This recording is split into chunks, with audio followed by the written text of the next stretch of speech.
The Warrior's Paradox. Main story: when East met West in the mind. You know what's strange about human wisdom? Sometimes, on opposite sides of the world, separated by thousands of miles and centuries of time, people arrive at remarkably similar conclusions about how to live. Tonight, as you settle into comfort, let me tell you about one of history's most fascinating philosophical coincidences. Or perhaps it wasn't a coincidence at all. This is the story of two warrior cultures, two philosophical traditions that never met but somehow spoke the same language. The Stoics of ancient Rome and the Samurai of feudal Japan. Marcus Aurelius riding in his military tent along the Danube River, and Yamamoto Tsunetomo riding in his mountain hermitage in Kyushu. Separated by 14 centuries and half the world, yet teaching remarkably similar lessons about duty, death, and how to live with honor. Let me ask you something. What do you think a Roman emperor and a Japanese warrior would have in common? More than you'd imagine. Much more. But we're getting ahead of ourselves. Let's start at the beginning with the warriors themselves. Picture this. It's the year 1600, and you're standing on a hillside in Japan, watching the Battle of Sekigahara. This battle will determine the future of Japan for the next 250 years. 160,000 warriors are fighting below you, the largest samurai battle in history. The noise is incredible. The clash of swords, the war cries, the thunder of horses, the crack of the newly arrived firearms that are changing warfare forever. By nightfall, 40,000 men will be dead or wounded. And when the sun rises tomorrow, the victor, Tokugawa Ieyasu, will begin establishing a military government, the Tokugawa shogunate, that will rule Japan until 1868. But here's what's interesting for our story. This battle marks the beginning of a paradox. Japan is about to enter its longest period of peace in history. For 2.5 centuries, there will be no major wars. And yet, this is when samurai culture will reach its philosophical peak. When warriors who have no wars to fight will turn inward, developing elaborate codes of conduct and complex philosophies about death, duty, and the meaning of life. Warriors without wars, soldiers studying philosophy, men trained to kill, writing poetry. It's almost as if they had to find meaning beyond combat, purpose beyond victory, a reason to exist when their primary function, fighting, was no longer needed. Sound familiar? It should, because this is exactly the situation Marcus Aurelius faced. An emperor during the Pax Romana, a period of relative peace, having to justify warfare, having to find meaning in military campaigns that seemed endless and pointless, having to maintain warrior discipline and virtue in a world that was, ostensibly, already conquered. Let's talk about Bushi no Ichigan, the way of the warrior, or as it's more commonly known in the West, Bushido. Though here's a secret, that term, Bushido, is actually relatively modern. It was popularized in 1900 by a book called Bushido, The Soul of Japan, written by Naito and not so specifically for Western audiences. He was trying to explain Japanese culture to foreigners and ended up creating a somewhat idealized version of samurai ethics. But the underlying ideas? Those were ancient. They developed organically over centuries as warrior families tried to figure out how to live, how to fight, how to die, and, most importantly, how to give all of that meaning. The word samurai itself comes from saburao, meaning to serve. A samurai was, fundamentally, a servant, not a free agent, not an independent warrior seeking glory. A servant bound by loyalty to a lord, a clan, a duty larger than himself. Does this remind you of anything? Perhaps a Roman soldier's duty to the emperor and the empire? Perhaps Epictetus' teaching that we're all servants of a larger cosmic order? Perhaps Marcus Aurelius constantly reminding himself that he serves Rome, not his own desires? The parallel is striking. Let me tell you about a man named Yamamoto Tsunetomo. Born in 1659, he served as a samurai to Lord Nabeshima Mitsushige in what's now Saga Prefecture. He was educated, cultured, skilled in the martial arts. A proper samurai of the early Tokugawa period. And then, in 1700, his lord died. According to tradition, a practice called junsure, a devoted samurai might commit suicide to follow his lord in death. It was considered the ultimate act of loyalty. But the Tokugawa government had actually banned this practice.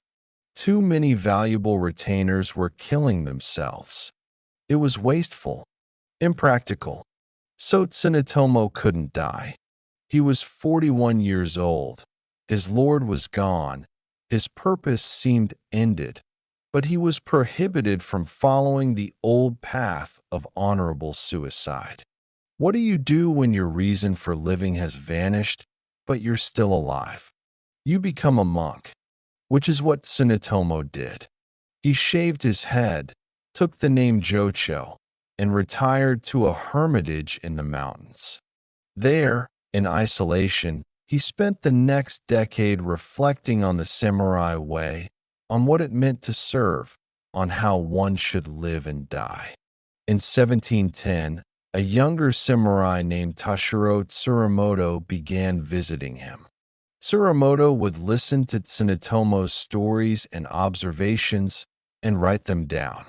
These conversations, recorded over 7 years, would eventually become Hagakure, one of the most famous texts on samurai philosophy. The title means hidden by leaves, or in the shadow of leaves. Even the title suggests something concealed, something private. These were not meant to be public teachings. They were one old warrior talking to a younger one, trying to pass on what he'd learned before the knowledge died with him. Here's the opening line of the Hagakure, and you should hear it tonight. The way of the samurai is found in death. Cheerful, right? But wait, let's unpack this. Tsunetomo wasn't saying samurai should want to die or seek death carelessly. He was saying something more subtle. That by accepting death, by making peace with it, by seeing it as natural and inevitable, you become free to live fully. Every morning, he advised, a samurai should meditate on death. Imagine yourself already dead. Picture the various ways you might die that day. In battle, by accident, by illness, by assassination. Make yourself familiar with death, comfortable with it. Why? So that when death comes, and it will come for all of us, you're ready. You're not surprised. You're not panicked. You can face it with composure, with dignity, with grace. Now, where have we heard this before? Oh yes, the Stoic practice of premeditatio malorum, the premeditation of evils. Marcus Aurelius reminding himself every morning that he might die today. Seneca telling his student Lucilius to rehearse death mentally, so it holds no terror. Two cultures, separated by everything, teaching the same practice. Let me tell you about another samurai, perhaps the most famous of all, Miyamoto Musashi. Born around 1584, died in 1645. His life spanned the transition from the Warring States period to the Tokugawa peace. Musashi was a kensei, a sword saint. He fought his first duel at age 13 and won. He went on to fight over 60 duels and never lost. Not once. He developed a unique two-sword fighting style. He lived as a ronin, a masterless samurai, which was unusual and somewhat disreputable. He was eccentric, probably autistic by modern understanding, obsessive about swordsmanship to the exclusion of almost everything else. And yet, this man, this wandering warrior who lived rough, who rarely bathed, who dressed like a vagrant, wrote one of the most profound texts on strategy and philosophy that exists. The Book of Five Rings, written in a cave 2 years before his death, is still studied today by martial artists, military strategists, and business people. But here's what's remarkable for our purposes. Musashi writes about strategy, yes, about sword technique, about combat. But underneath it all, he's writing about the same things Marcus Aurelius wrote about: discipline, focus, self-mastery, the importance of daily practice, the need to control your emotions, the value of accepting reality as it is rather than as you wish it to be. Listen to this line from Musashi. Today is victory over yourself of yesterday. Tomorrow is your victory over lesser men. Now compare it to Marcus Aurelius. The impediment to action advances action. What stands in the way becomes the way. Different words, different contexts, same understanding. Let's talk about what samurai actually believed, because Hollywood has given us a somewhat distorted picture. Samurai weren't mystical warrior monks seeking enlightenment through combat. They were professional soldiers in a rigidly hierarchical feudal system. Most of them were bureaucrats and administrators during the Tokugawa peace. They dealt with paperwork, tax collection, and petty disputes. The sword was largely ceremonial, but they held to certain values, certain ideals that gave meaning to their role. These ideals crystallized over time into what we now call Bushido, though, as I mentioned, the codification came later. The core values? GI, righteousness, the right action. U, courage, both physical and moral. Jin, benevolence, compassion. Rei, respect, courtesy. Makoto, honesty, sincerity. Mayo, honor. Chugi, loyalty. Now, the Stoics didn't use these exact terms, but they had their own cardinal virtues: wisdom, justice, courage, and temperance. And if you map them onto the samurai values, the overlap is extensive. Justice corresponds to GI. Courage is obviously you. Temperance relates to the self-control emphasized in Rei and Makoto. Wisdom underpins all of them. Both traditions emphasized virtue ethics, the idea that developing good character is what matters, not following rules or calculating consequences. Both taught that external circumstances don't determine your worth. Both focused on what you can control: your actions, your responses, your character. Here's something amusing. Both the Stoics and the samurai were obsessed with death, but not in a morbid way. In a practical way. They wanted to be prepared, to be ready, to not be caught off guard by the inevitable. The samurai had elaborate rules about how to commit seppuku, ritual suicide by disembowelment. It sounds gruesome, and it was. But the point was to demonstrate ultimate self-control. That even in death, even in excruciating pain, you could maintain composure. You could show that your will was stronger than your body's instinct for survival. This wasn't about wanting to die. It was about proving to yourself and others that you were in control of yourself, that you weren't ruled by fear. The Stoics didn't practice ritual suicide, well, not as a formalized practice, but they thought about death constantly. Seneca wrote beautiful passages about how death is nothing to fear, how it's just a return to the state we were in before birth. Marcus Aurelius reminded himself daily that everyone dies, that death is natural, that fighting against it is irrational. And when forced to, Seneca did commit suicide, opening his veins on Nero's orders, dying slowly while dictating his final thoughts. He faced death, by all accounts, with stoic calm, with the composure he'd spent his life cultivating. Tsunotomo would have approved. Let me tell you about Makoto, sincerity. This was crucial to samurai ethics. You had to be genuine, authentic.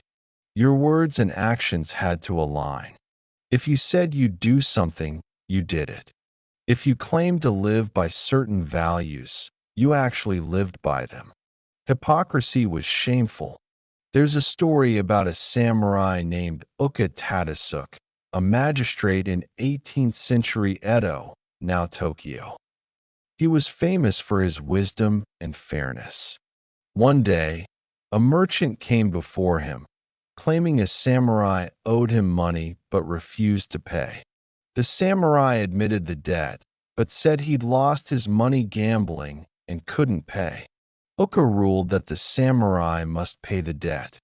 But then he did something unexpected. He demoted the samurai, stripping him of rank. Not because he was in debt, that could happen to anyone, but because he'd gambled, which was against the samurai code. And if you couldn't live by the code, you didn't deserve the status. Makoto, your actions must match your claims. Your life must embody your values. Marcus Aurelius would have understood this completely. His meditations are full of reminders to himself to actually live according to his principles. To not just talk about virtue but practice it. To be genuine, not performative. Waste no more time arguing what a good man should be. Marcus wrote, "Be one." That's Makoto in different words. Now let's address something important. Did the samurai and Stoics ever actually meet?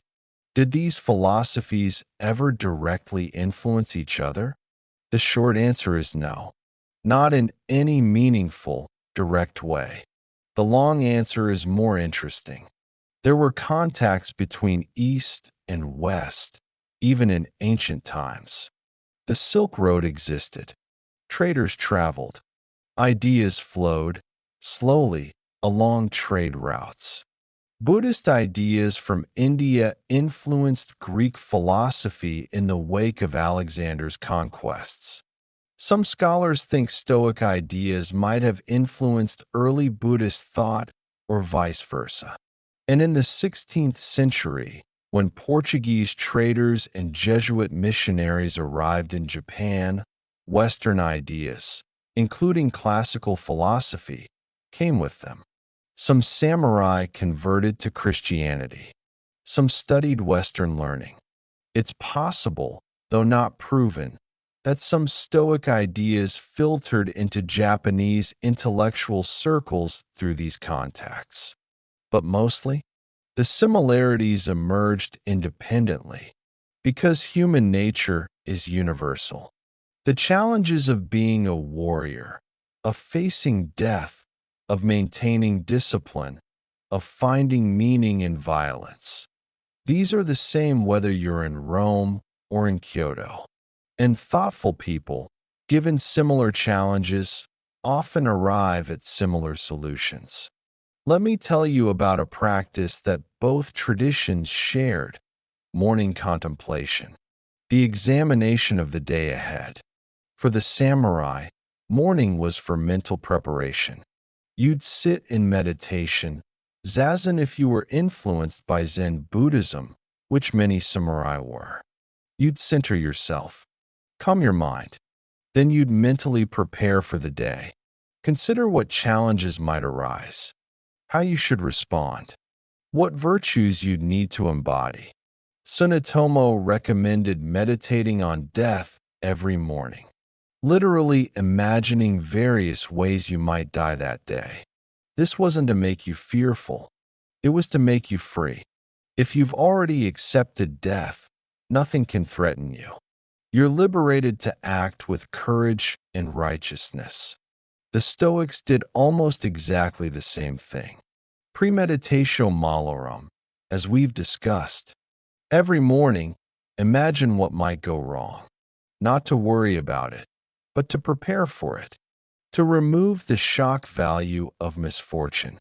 To rehearse your response to difficulty. Both traditions understood something profound about human psychology. If you're mentally prepared for difficulty, you handle it better when it comes. If you're surprised and caught off guard, your emotions overwhelm your reason. But if you've already thought through how you'll respond, your prepared reaction kicks in automatically. Modern psychology calls this stress inoculation or mental rehearsal. Athletes use it. Therapists teach it. The Stoics and Samurai were doing it centuries or millennia before the research confirmed it works. Let's talk about loyalty, chugi. This was perhaps the most emphasized samurai virtue. Your relationship with your lord was sacred, absolute. You'd die for him without hesitation. Your life wasn't your own, it belonged to your duty. There's a famous story called The 47 Ronin that every Japanese person knows.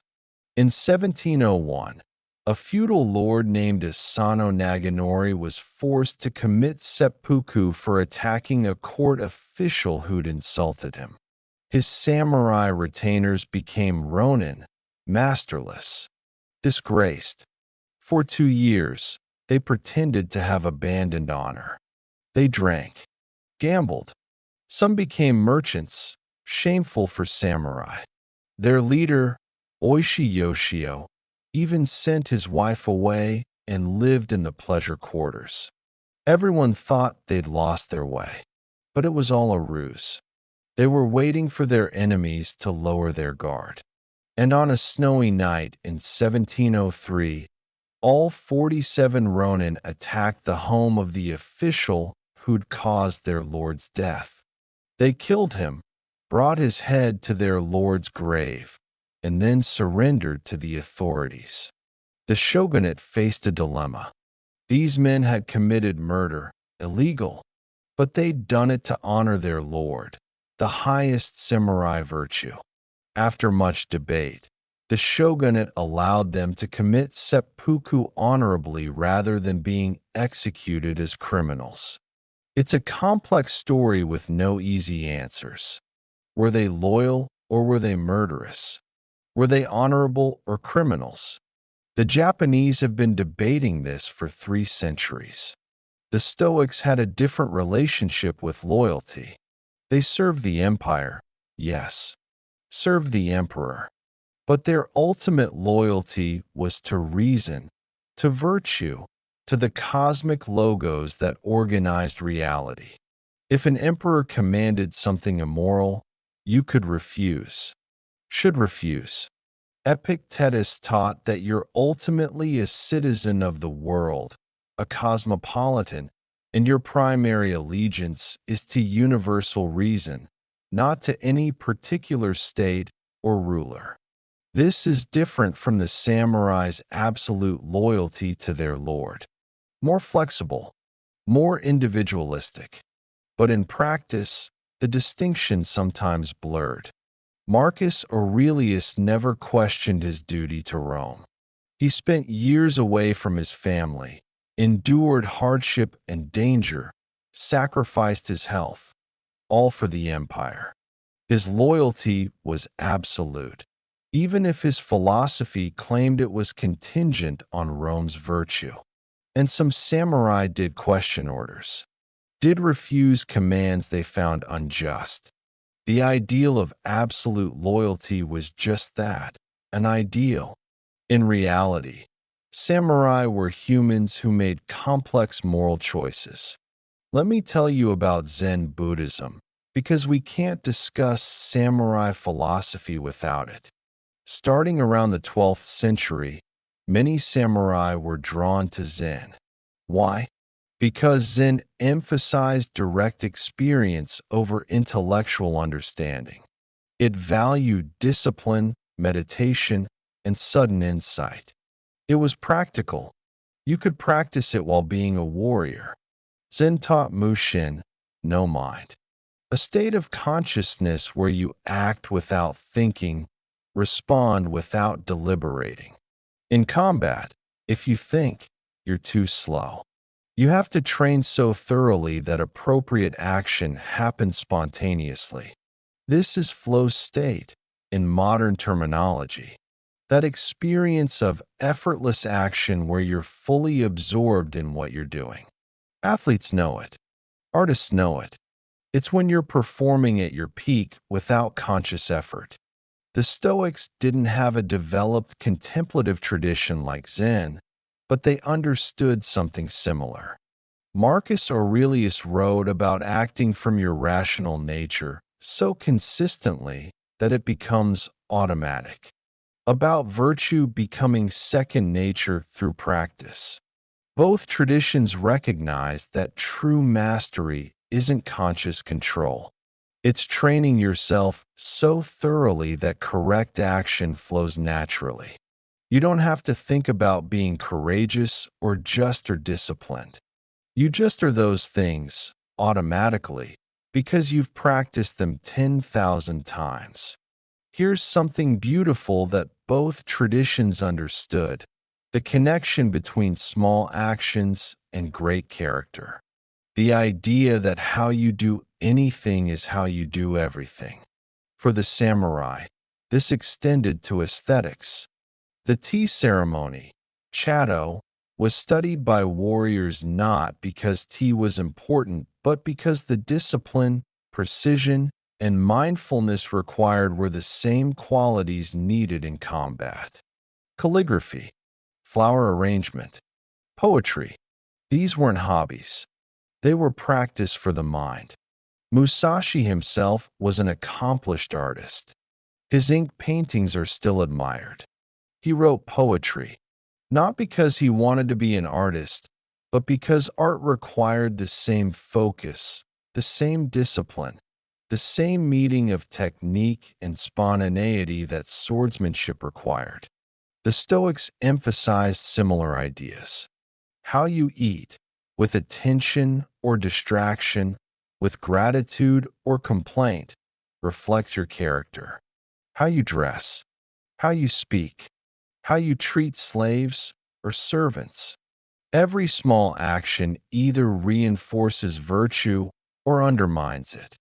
Marcus Aurelius wrote, "Nowhere can man find a quieter or more untroubled retreat than in his own soul." But he also wrote extensively about small behaviors, about not gossiping, about being patient in conversation, about not rushing through tasks. The big philosophical ideas and the small daily practices were all part of the same thing: the cultivation of character. Let me tell you something that might surprise you. Both the Stoics and the Samurai valued compassion. Not just courage or discipline or duty, but genuine concern for others. The samurai virtue of gene, benevolence, wasn't optional. A true warrior was supposed to be strong enough to be gentle, powerful enough to be kind, skilled enough in violence to know when to show mercy.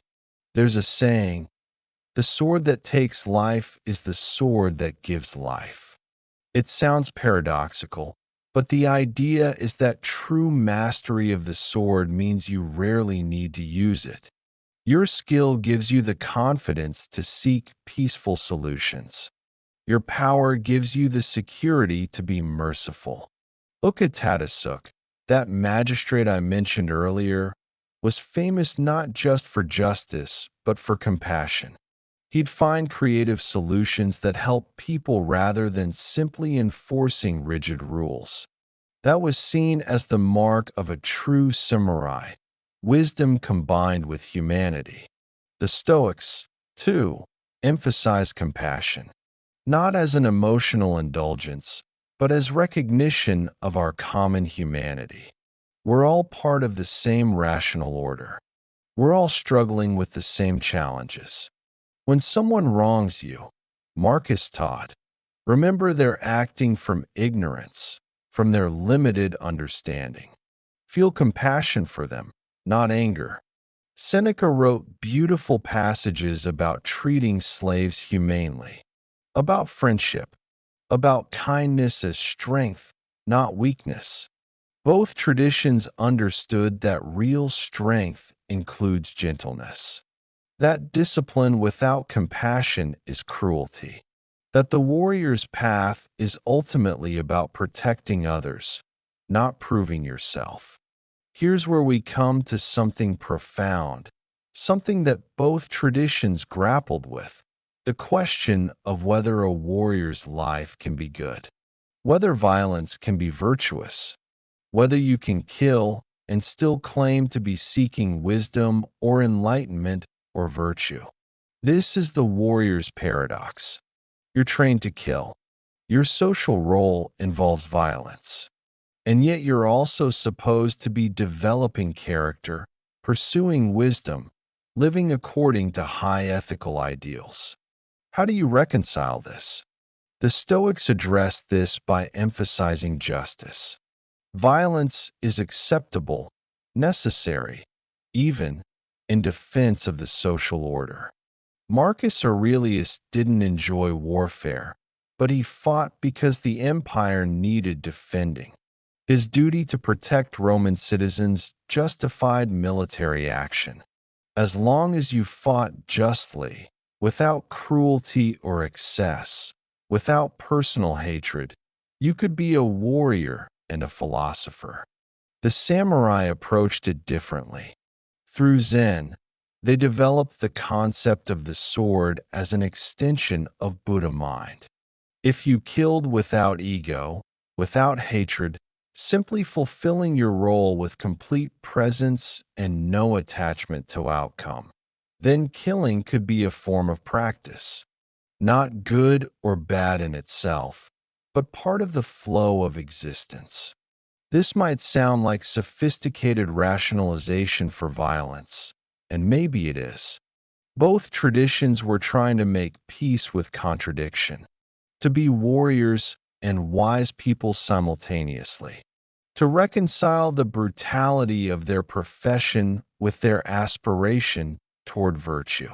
Neither tradition fully resolved this paradox. Perhaps it can't be resolved.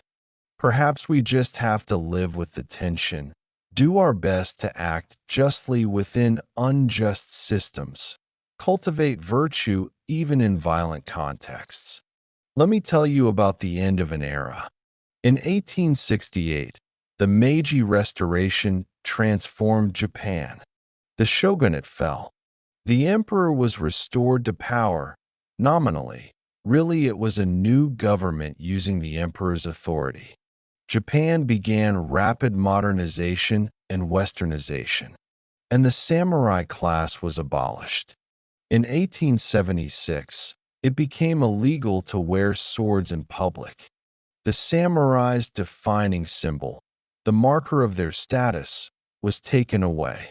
Many samurai were impoverished. Their stipends were converted to bonds that quickly lost value. Some adapted, became business people or government officials. Others struggled, displaced in the new world. There were samurai rebellions. The most famous was the Satsuma Rebellion of 1877, led by Seigo Takamori. About 40,000 samurai and their supporters fought against the new imperial army. They lost.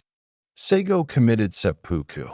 It was the last stand of the old warrior class. The way of the samurai, as a lived social reality, ended. But the philosophy?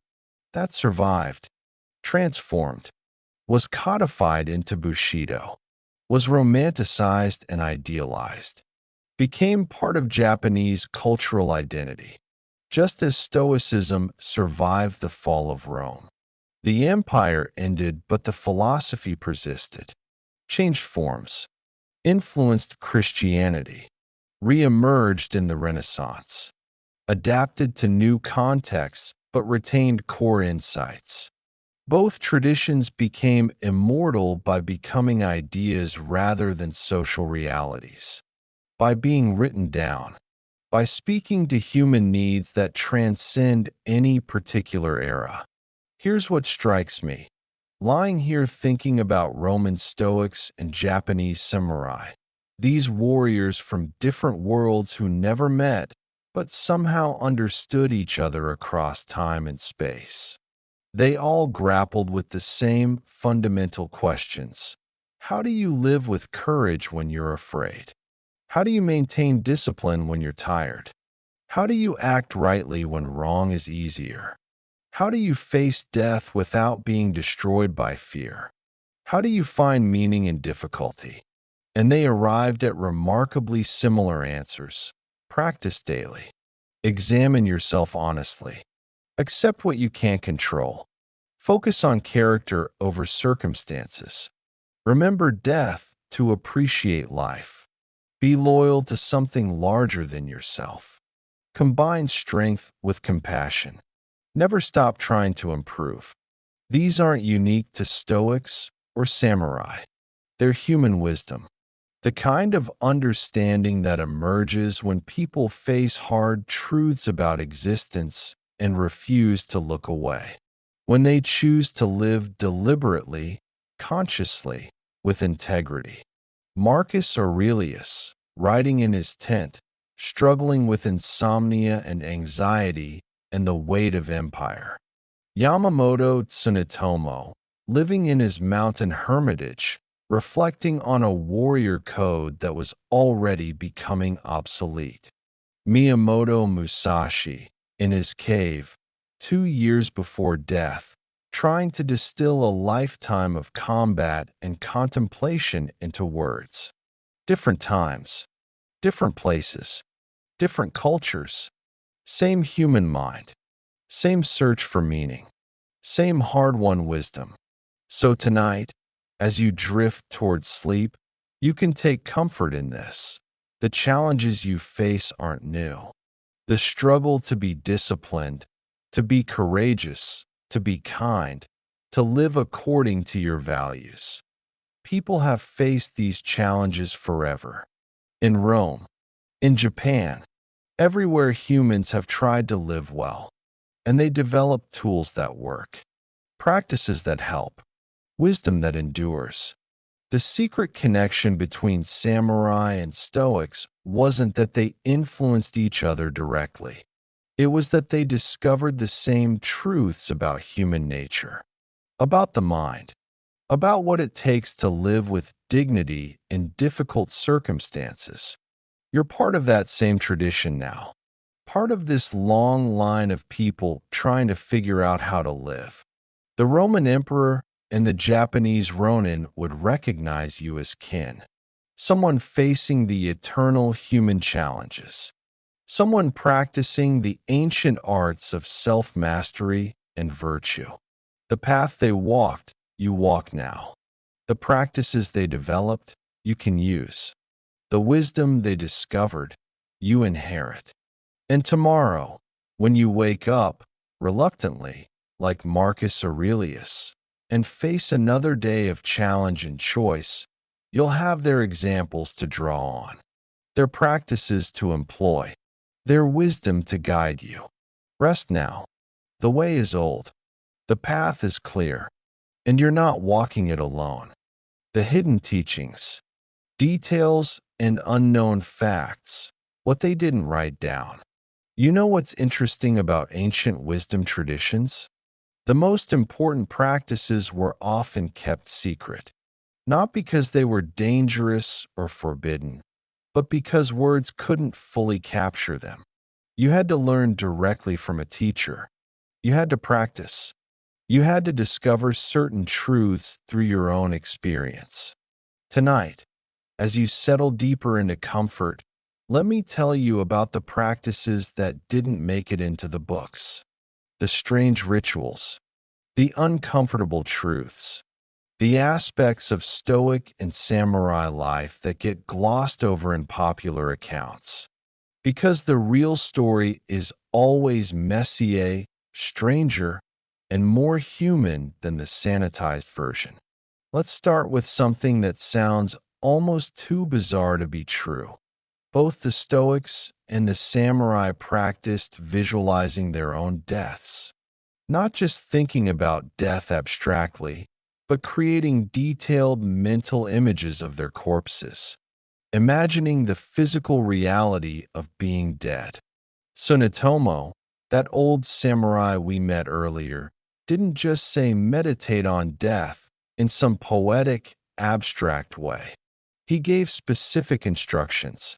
Each morning, you should imagine your body cut down in battle. Picture the sword entering your flesh.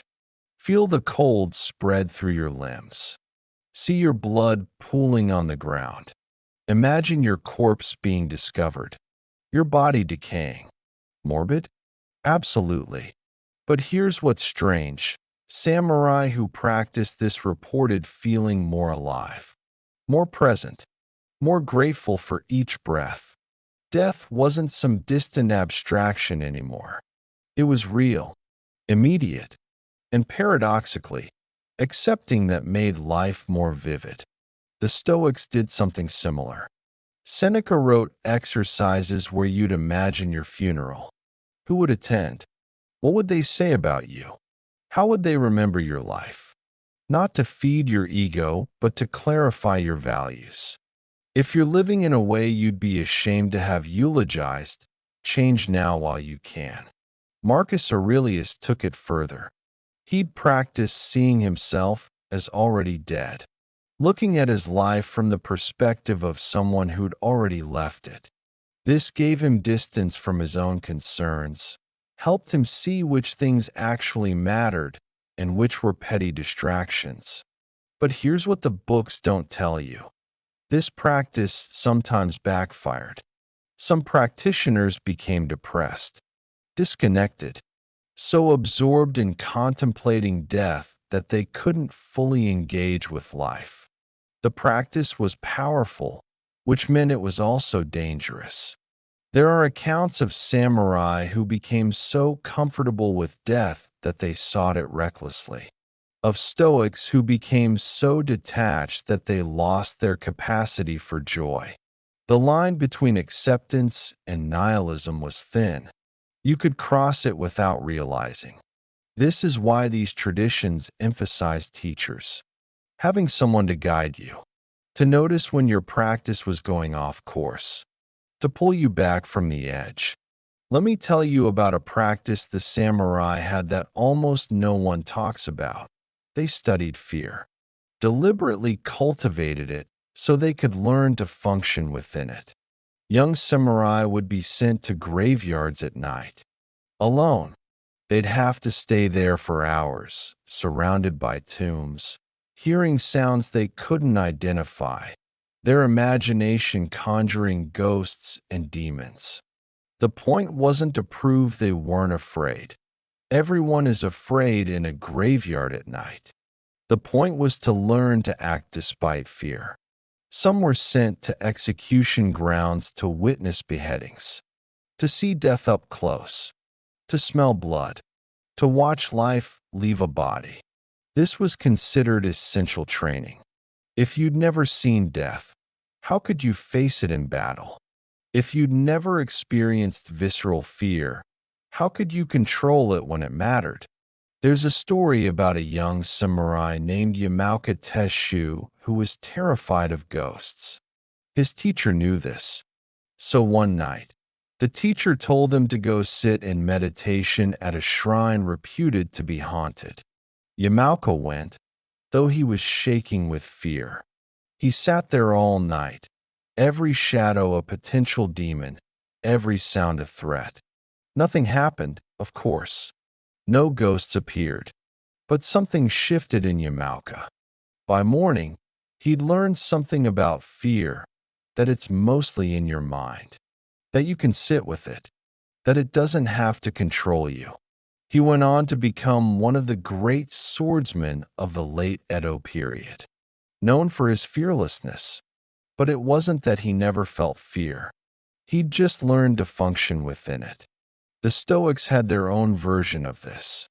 Epictetus taught students to deliberately put themselves in uncomfortable situations. Walk barefoot in winter. Fast when others feast. Sleep on the ground when you could sleep in a bed. Endure insults without responding. Accept criticism without defending yourself. Why? To train your capacity for discomfort.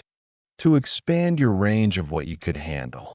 Because if you'd never practiced being uncomfortable, you'd break when real hardship came.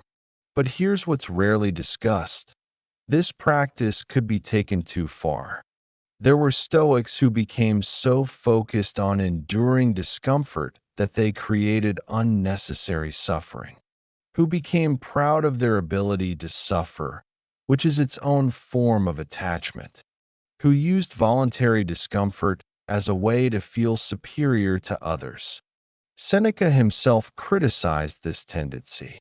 He wrote about Stoics who made a show of their poverty, who dressed in rags not because they were practicing simplicity, but because they wanted others to notice their virtue. He called this false philosophy, performance, not genuine practice.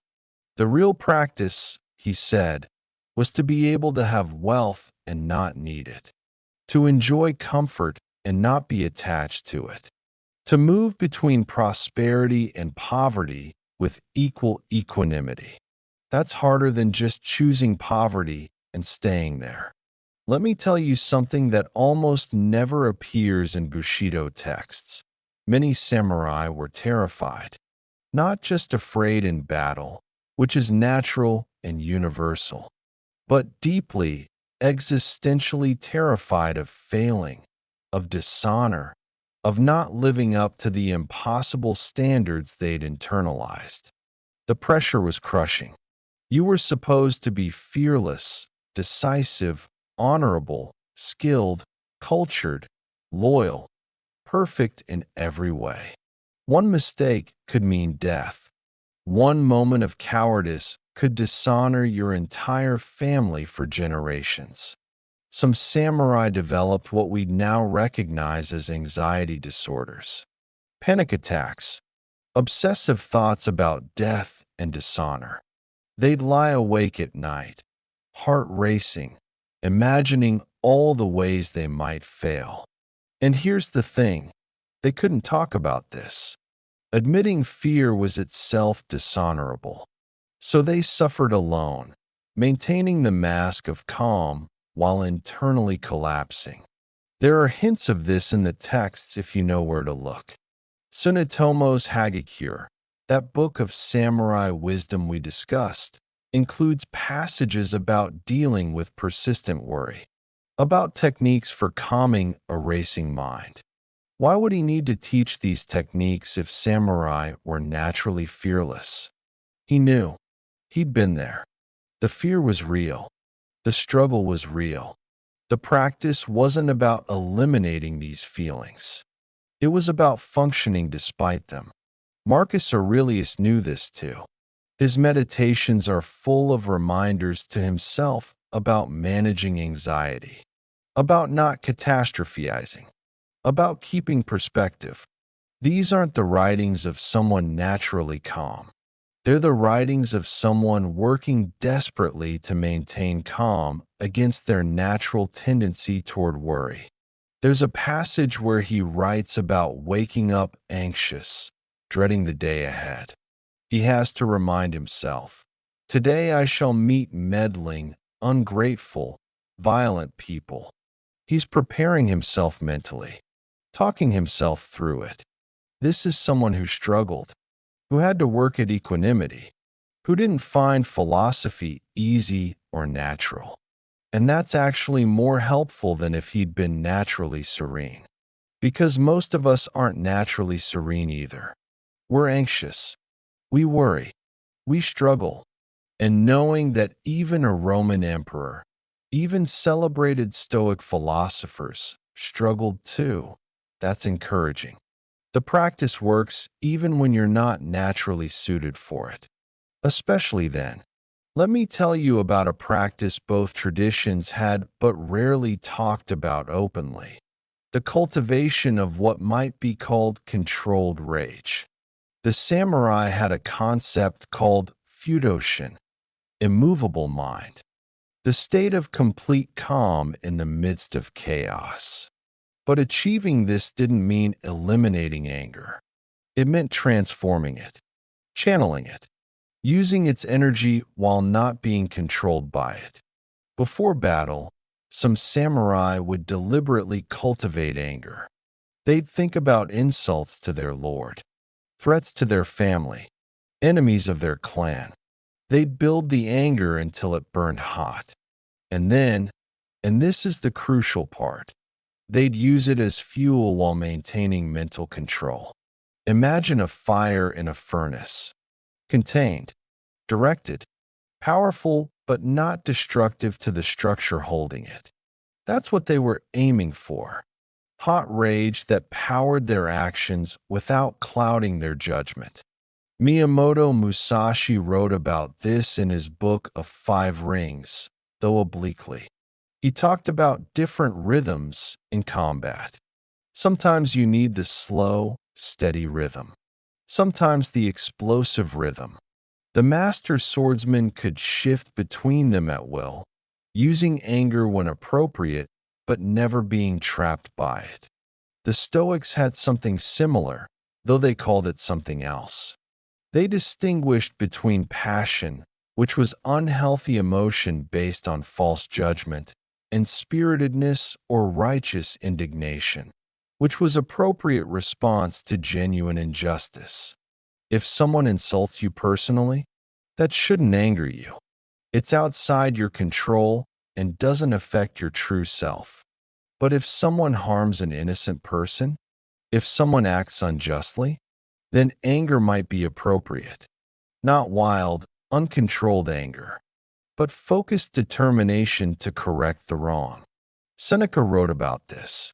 He said the wise person doesn't get angry over personal slights, but they might display what looks like anger, stern disapproval, forceful correction when dealing with wrongdoing. The difference is that they're in control. They're using the appearance and energy of anger as a tool, not being controlled by the emotion. This is subtle, dangerous, even, because the line between using anger and being used by it is almost invisible. It's easy to convince yourself you're righteously indignant when you're really just angry. Both traditions knew this, which is why they didn't emphasize these teachings publicly. They were advanced practices, easy to misunderstand, easy to misuse. Here's something else that rarely gets discussed. Both Stoics and Samurai used physical pain as a form of training. Not just accepting pain when it came, but deliberately inflicting it on themselves. Samurai would practice shugyo, austere training, sitting under freezing waterfalls, fasting for days, holding painful positions for hours, walking barefoot through snow. Some would inflict small cuts on themselves to practice controlling their reaction to pain. The point wasn't masochism. It was training. Your body wants to react to pain, to flinch, to flee, to panic. But if you're going to be a warrior, you need to override those reflexes. You need to learn that pain is just information. that you can experience it without being controlled by it. Yamaoka Teshu, that samurai we mentioned earlier, reportedly used to squeeze a handful of salt until his hand bled, practicing maintaining a calm expression while experiencing pain. When he finally faced real combat, his body didn't betray him. He trained the panic response out of it. The Stoics were more moderate about this, but they practiced voluntary discomfort regularly. Seneca took cold baths, slept on hard surfaces, went without food, not because he enjoyed suffering, but because he was training his capacity to endure it.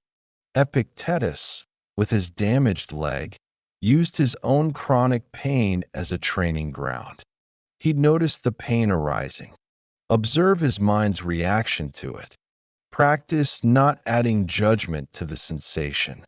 My leg hurts is different from this is terrible and I can't bear it.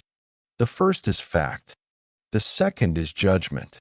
He practiced staying with the fact without adding the judgment. Here's something that might surprise you. Both traditions had a complicated relationship with alcohol. The official teaching? Moderation, if not abstinence. A clear mind. Self-control. Discipline. The reality? Many samurai drank heavily. Many Stoics did too. Sake was integral to samurai culture. It featured in ceremonies. It was drunk before battle, sometimes to calm nerves, sometimes to build courage. Social drinking was expected. Refusing could be seen as unfriendly or suspicious. Some samurai were functioning alcoholics by any modern definition. They'd start drinking in the morning and continue through the day. Their hands would shake without it, but they maintained the fiction of control, of drinking by choice, not need. There are passages in the Hagakure that acknowledge this. Tsunetomo warns about drinking too much, about losing your composure, about saying things drunk that you'll regret sober. He wouldn't need to warn about this if it wasn't a common problem. The Romans, of course, drank wine with every meal. It was safer than water, which was often contaminated. But the culture distinguished between moderate drinking, wine mixed heavily with water, and drunkenness, which was considered shameful. And yet, Seneca's brother Gallio was reportedly an alcoholic. Seneca himself, for all his preaching about moderation, probably drank more than was strictly necessary, because wine was everywhere, because it was part of social life, because controlling your drinking all the time, every time, is hard. The point isn't that they were hypocrites. The point is that they were human. They had the same struggles with habit and indulgence that everyone has. The philosophy gave them tools to work with those struggles. It didn't magically eliminate them. This is important to understand, because if you think the ancient Stoics and Samurai were superhuman, always in perfect control, never struggling with temptation or weakness, then their philosophy seems impossible to practice. Why try if you can't be perfect? But if you understand they struggled, that Marcus Aurelius had to constantly remind himself to be patient because he kept losing patience, that samurai had to practice courage every day because they were afraid, then the philosophy becomes accessible. You don't have to be perfect. You just have to keep practicing. Let me tell you about something really strange. Both traditions had practices involving prolonged silence. Not just being quiet, but entering states of deep inner stillness that could last for days or even weeks. Some samurai, particularly those influenced by Zen Buddhism, would engage in intensive meditation retreats. Days of sitting in silence. No talking, minimal movement, just sitting with your own mind. This sounds peaceful, but it's actually one of the most difficult things you can do. Without external distraction, you're left with nothing but your thoughts. And most people's thoughts, when you really pay attention to them, are chaos, anxious, repetitive, exhausting. The first few days of session are typically hellish. Your body hurts from sitting still. Your mind races. You become aware of how loud your internal monologue is, how you're constantly narrating your experience, judging, commenting, planning, worrying. Some people have psychological breaks during intense retreat practice. Old traumas surface. Repressed emotions explode. The mind, given nothing else to focus on, starts feeding on itself. This is why these practices required experienced teachers. Someone who could recognize when a practitioner was going too deep, losing themselves in the silence. Someone who could pull them back. There are accounts of samurai who came out of extended retreat periods, changed, not necessarily in good ways. Some became more peaceful, more centered. Others became detached, dissociated, unable to fully re-engage with the world. The Stoics had something similar, though less formalized. Epictetus taught his students to practice periods of silence, not just not talking, but not even engaging with their own thoughts, just observing, watching consciousness without participating in it. Marcus Aurelius wrote about retiring into himself, about finding that quiet place within even in the midst of chaos. Nowhere can man find a quieter or more untroubled retreat than in his own soul. But achieving that retreat wasn't always pleasant. Sometimes what you found in your soul wasn't peace. It was noise, conflict, fear, regret, all the things you'd been avoiding by staying busy and distracted. There's a passage in the Meditations where Marcus seems to be struggling with intrusive thoughts, dark thoughts. He has to remind himself that these thoughts aren't him, that he can observe them without identifying with them, that he can let them pass.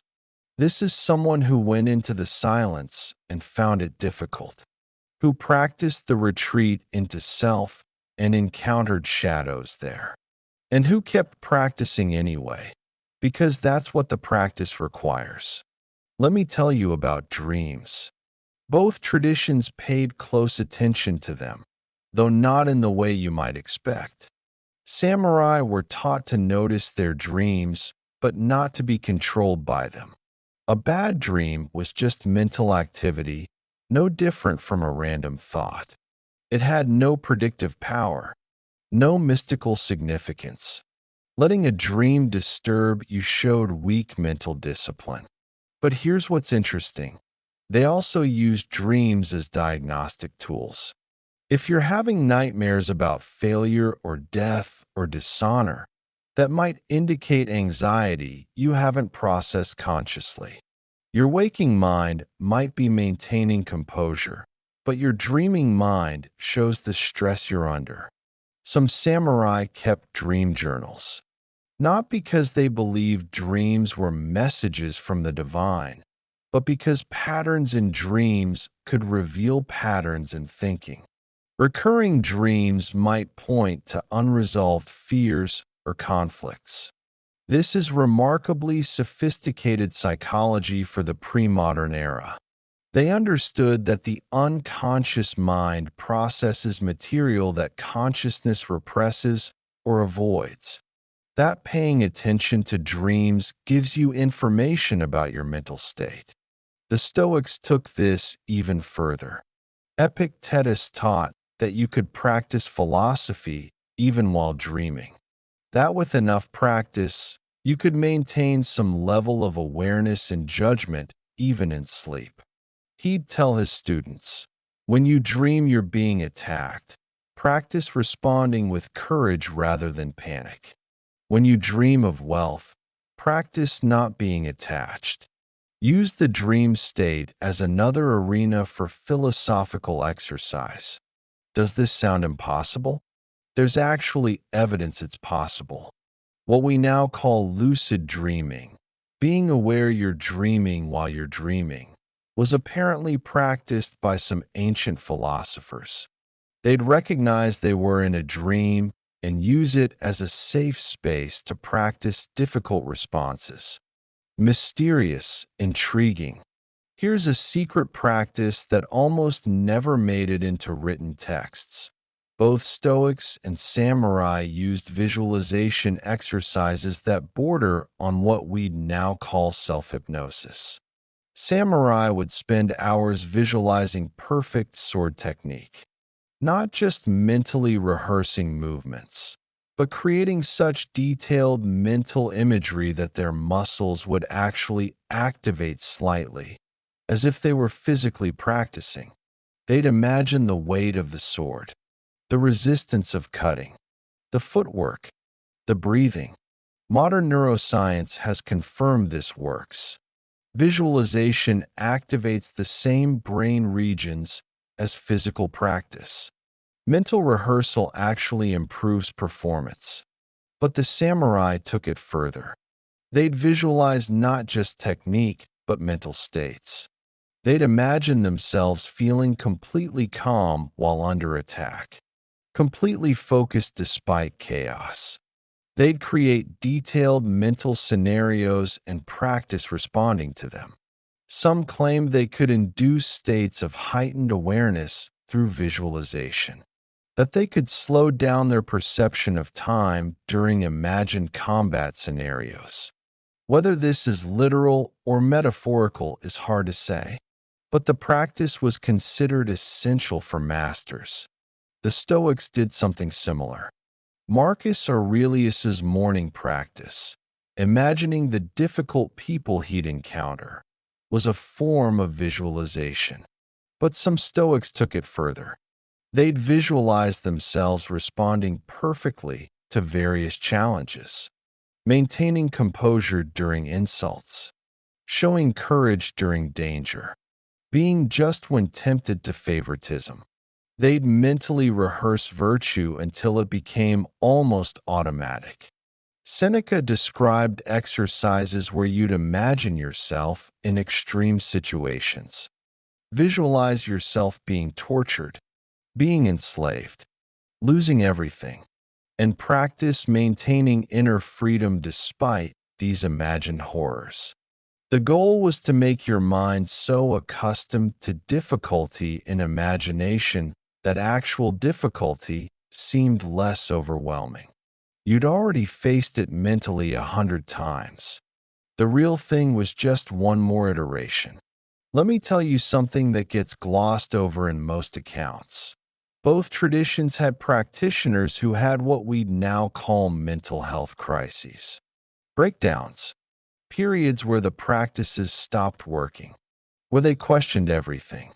There are hints of this in the Hagakure. Sunetomo writes about samurai who lost their way, who became paralyzed by doubt, who could no longer find meaning in the warrior's path.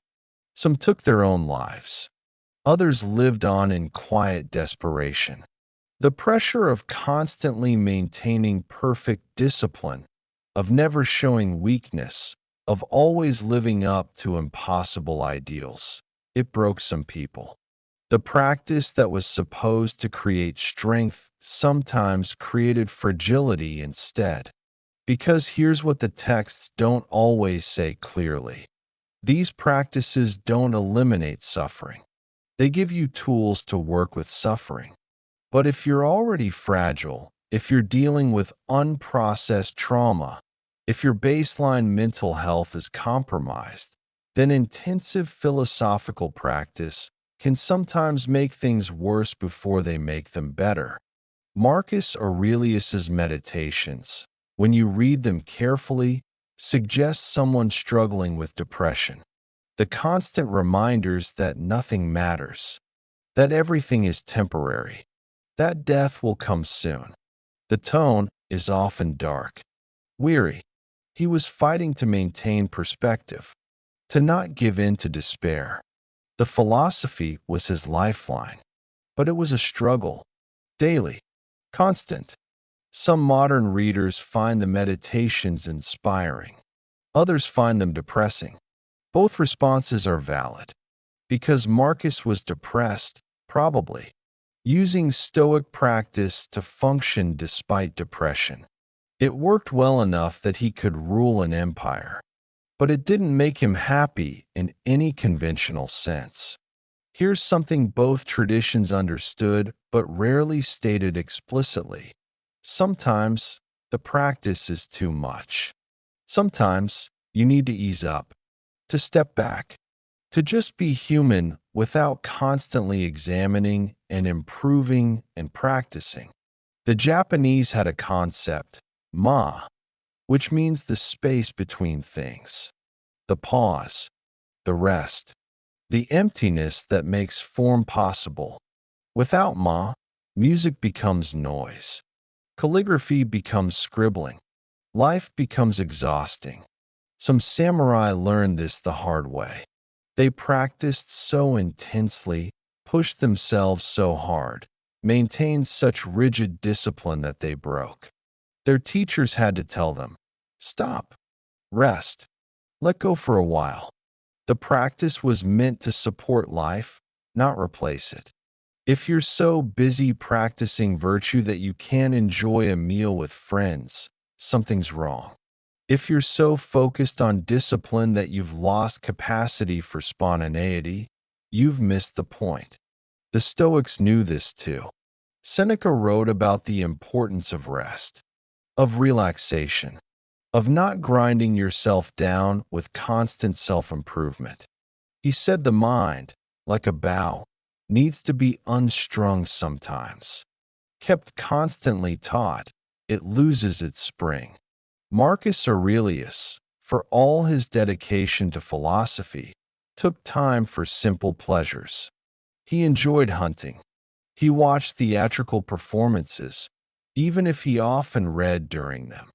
He maintained friendships. He wasn't practicing Stoicism every waking moment. The practice had to serve life, not consume it.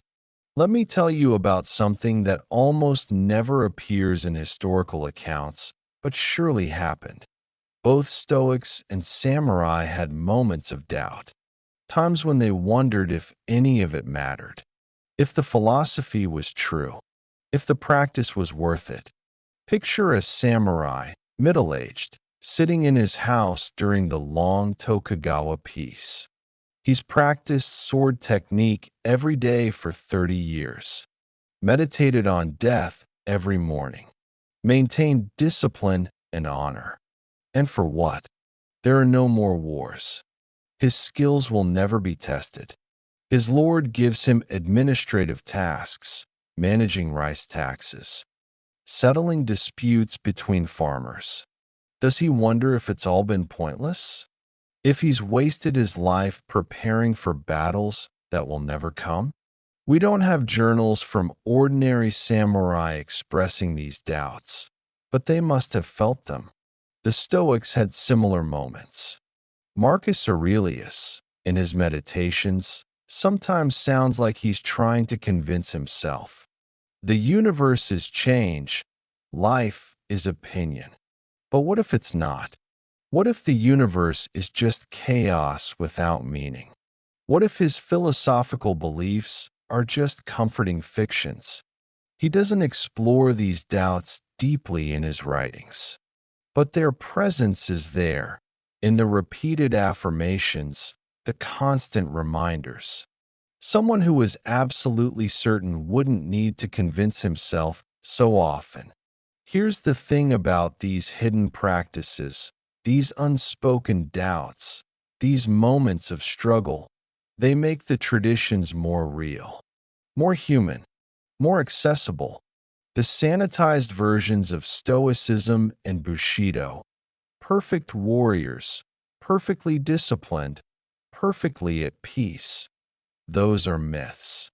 Useful myths, perhaps, inspiring ideals, but myths nonetheless. The reality was messier, more difficult, full of contradiction and struggle and occasional failure, full of practices that sometimes worked and sometimes didn't, full of people trying their best and falling short and trying again. And that's actually more valuable than the myth, because you can't become a myth, but you can become someone who practices, someone who struggles, someone who keeps trying despite doubt and difficulty and imperfection. The secret teachings aren't really secret. They're just uncomfortable. They reveal that the path is hard, that even masters struggled, that the practice never ends and never becomes easy. But knowing this, really knowing it, accepting it, is liberating, because it means you don't have to be perfect. You don't have to achieve some final state of enlightenment or stoic calm. You just have to practice. Keep trying. Be honest about your struggles.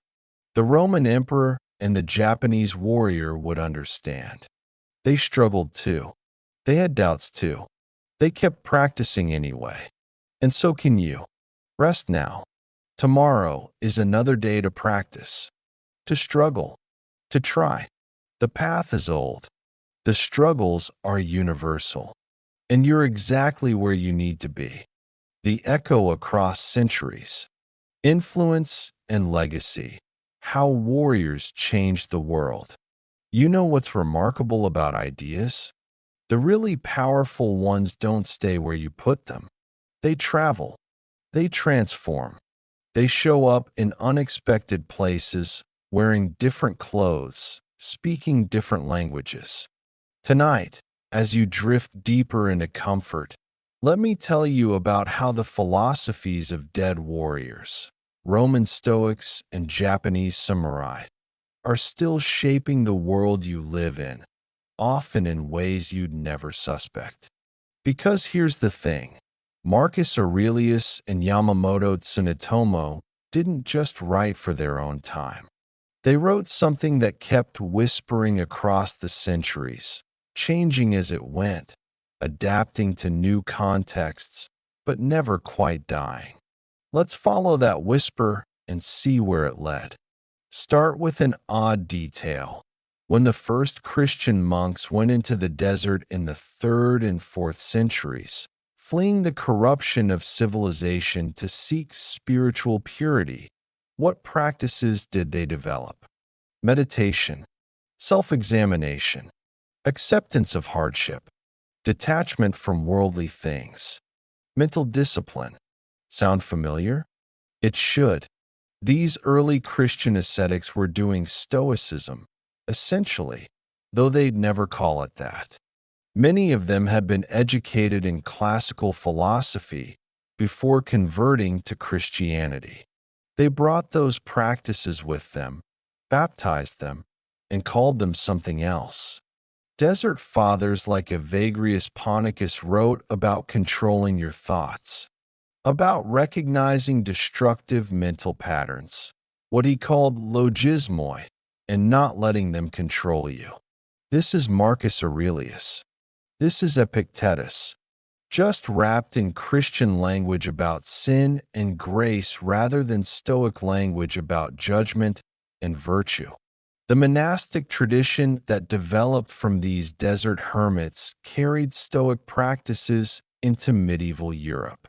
Monks examining their consciences every night. That's the Stoic evening review. Monks practicing poverty and obedience. That's Seneca's voluntary discomfort exercises. Monks memorizing and repeating sacred texts. That's the Stoic practice of keeping philosophical principles ready in your mind. Benedict of Nursia, who wrote the rule that governed Western monasticism for centuries, emphasized stability, obedience, and conversion of life. What's conversion of life? Constant self-improvement, gradual transformation of character through daily practice. It's Stoic character development with a cross on top. The Franciscans taking vows of poverty. The Carthusians, living in silent contemplation. The Jesuits, practicing daily examination of conscience. All of them, knowingly or not, carrying forward practices that Epictetus would have recognized instantly. And here's the beautiful irony. The pagan philosophy that Christianity initially opposed ended up becoming part of Christianity's spiritual technology. The tools worked too well to abandon. So they were preserved, transformed, sanctified. The same thing happened with Bushido in Japan, by the way. But we'll get to that. Fast forward to the Renaissance. Suddenly, people are reading the ancient texts again in their original languages. And they're excited because they discover that these ancient pagans had figured out things about human psychology and ethics that seem more sophisticated than much of medieval theology. Erasmus published his edition of Seneca in 1529. It became a bestseller.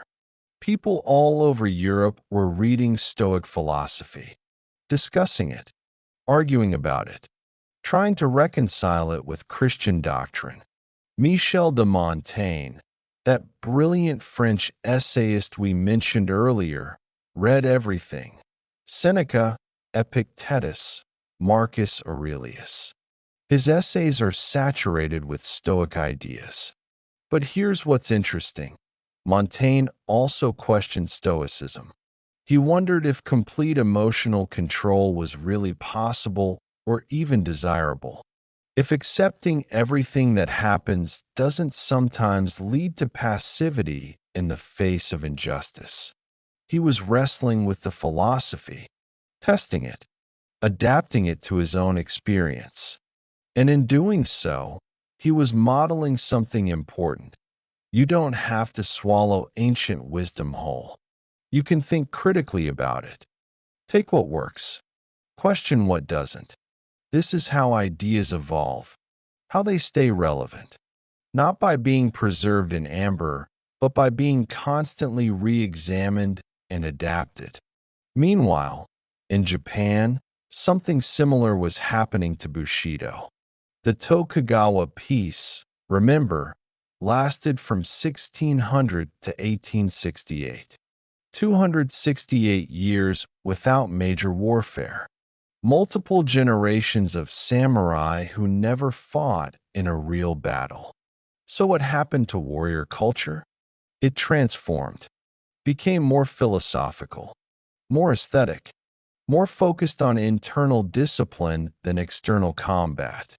The samurai of the 18th century weren't primarily warriors anymore. They were administrators, bureaucrats. Some were scholars. Many were impoverished, their stipends barely enough to live on, but still bound by the expectations of their class. And they clung to Bushido, this idealized code of warrior behavior, partly because it was all they had left. Their swords were ceremonial. Their martial skills were for show. But the code gave them identity, purpose, a sense of meaning in a world where their original function had vanished. Yamamoto Tsunetomo's Hagakure, written in the early 1700s, is fascinating in this context.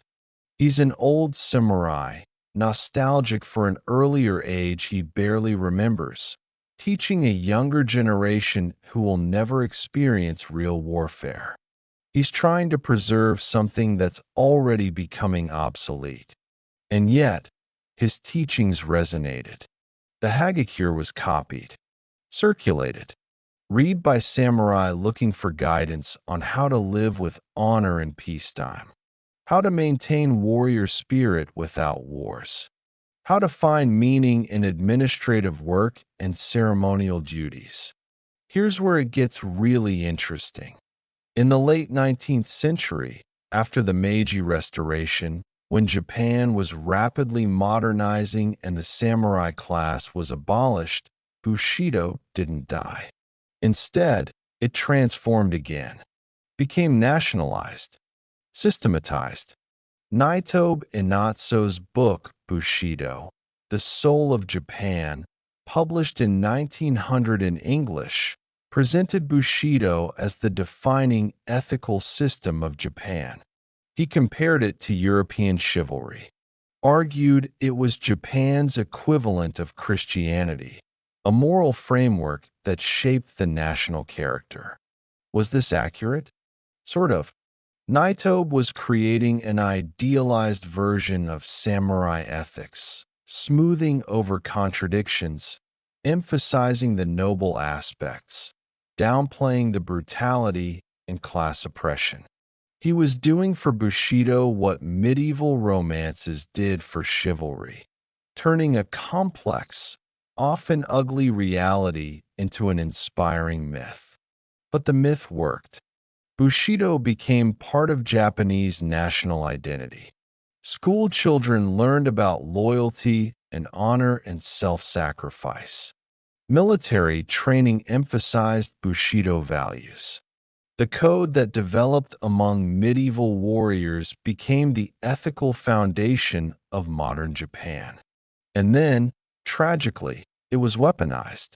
During World War II, Bushido was used to justify militarism, to encourage soldiers to fight to the death rather than surrender, to glorify kamikaze attacks. The emphasis on loyalty and honor and acceptance of death was twisted into a tool of propaganda.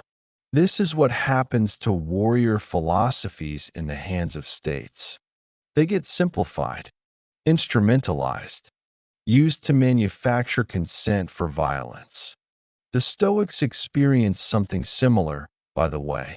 In the 20th century, Stoicism was picked up by various movements, and not all of them understood it well.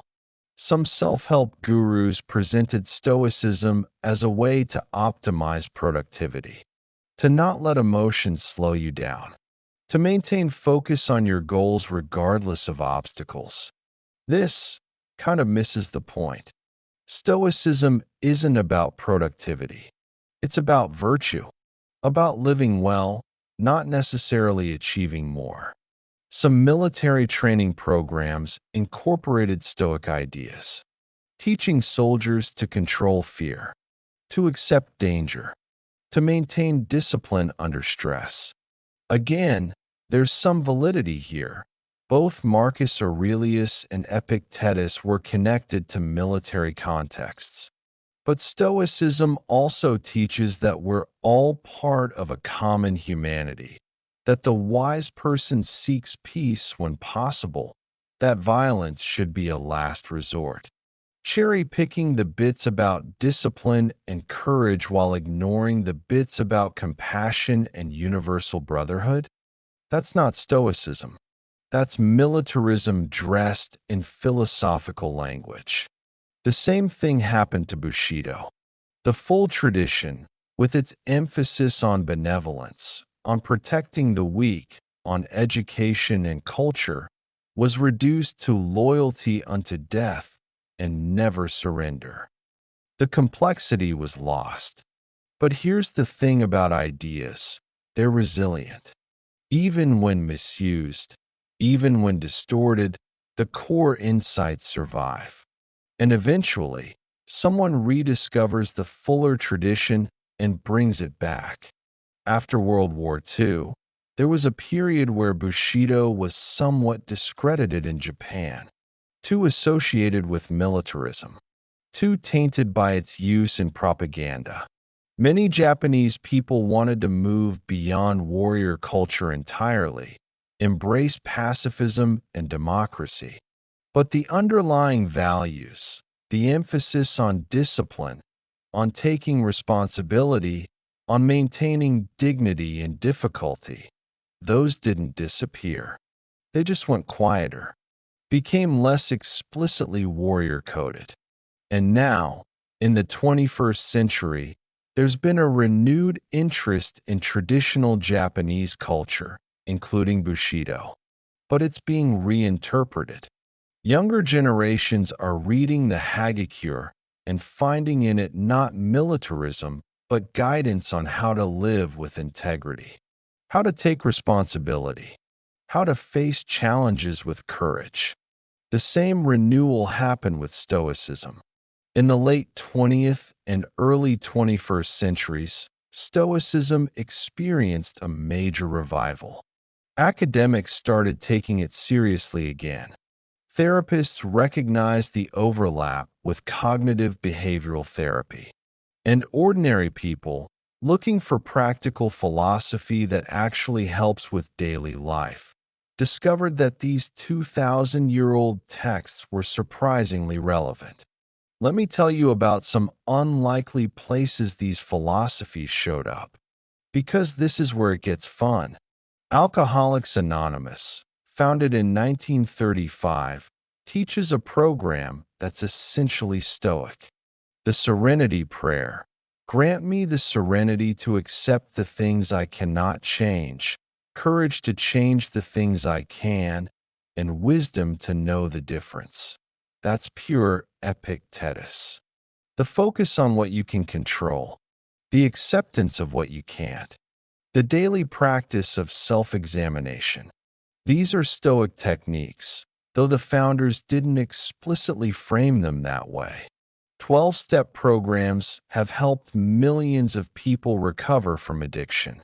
And they work, in part, because they're applying ancient philosophical practices to a modern problem.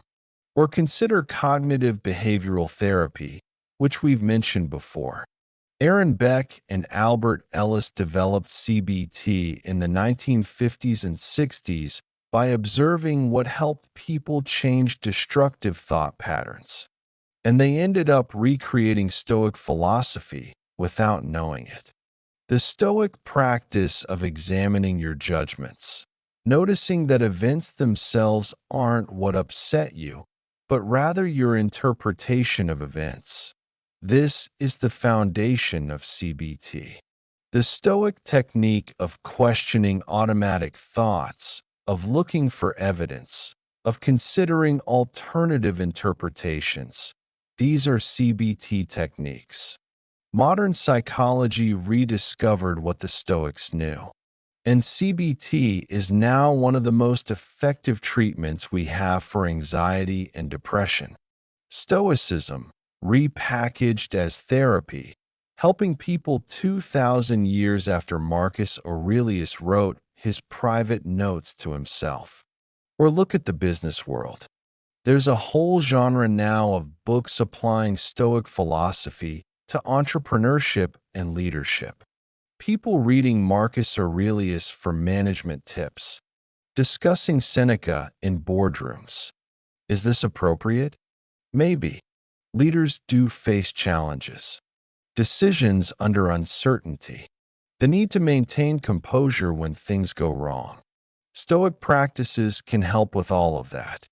But there's also something absurd about Silicon Valley billionaires reading Stoic philosophy while living in luxury.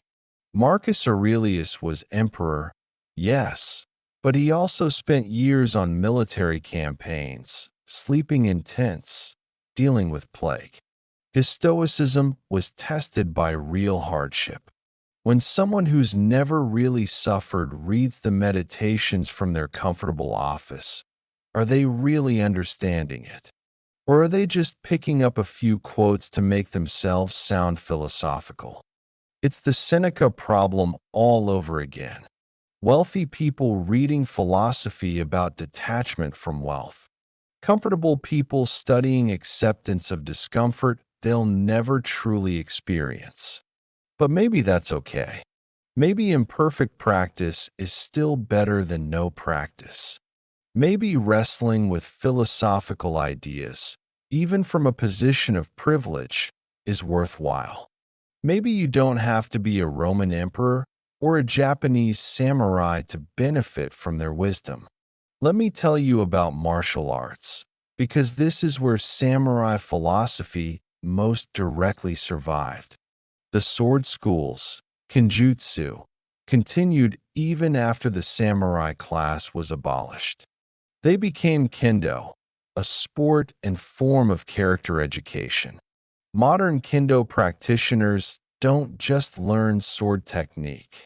They learn principles, respect, discipline, the importance of proper form, the integration of mind and body.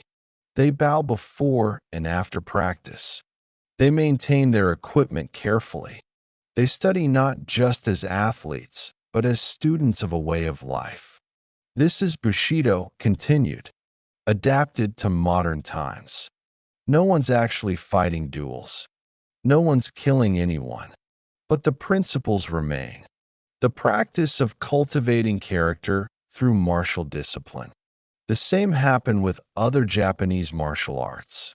Judo, developed by Kano Jigoro in the late 19th century, was explicitly designed to embody samurai principles for the modern era. Maximum efficiency, minimum effort, and mutual welfare and benefit.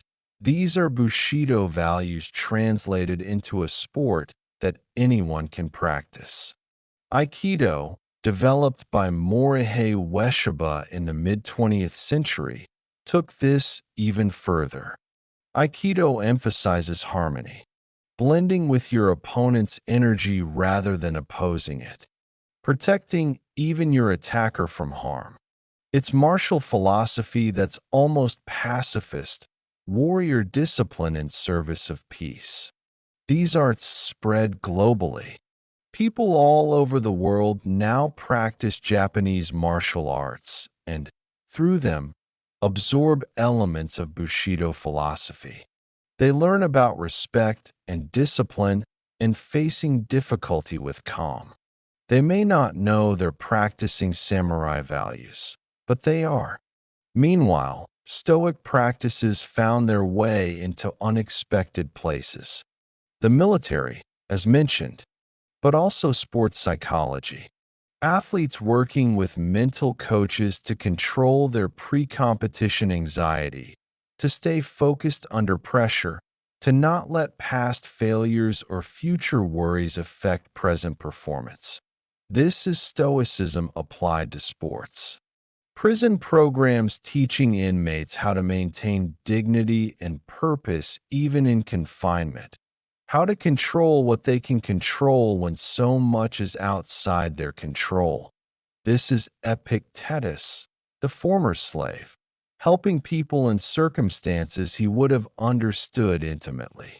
Corporate training programs teaching executives how to handle stress, how to make decisions under uncertainty, how to maintain ethical standards under pressure. This is Marcus Aurelius, the reluctant emperor, teaching leadership 2,000 years later. Self-help books teaching people how to deal with difficult emotions, how to accept what they can't change, how to focus their energy on what matters. This is Seneca, that complicated wealthy philosopher, helping ordinary people live better. The contexts are completely different. The specific challenges have changed. But the underlying human struggles, fear, anger, grief, uncertainty, the need for meaning, these haven't changed. And the tools the Stoics and Samurai developed still work.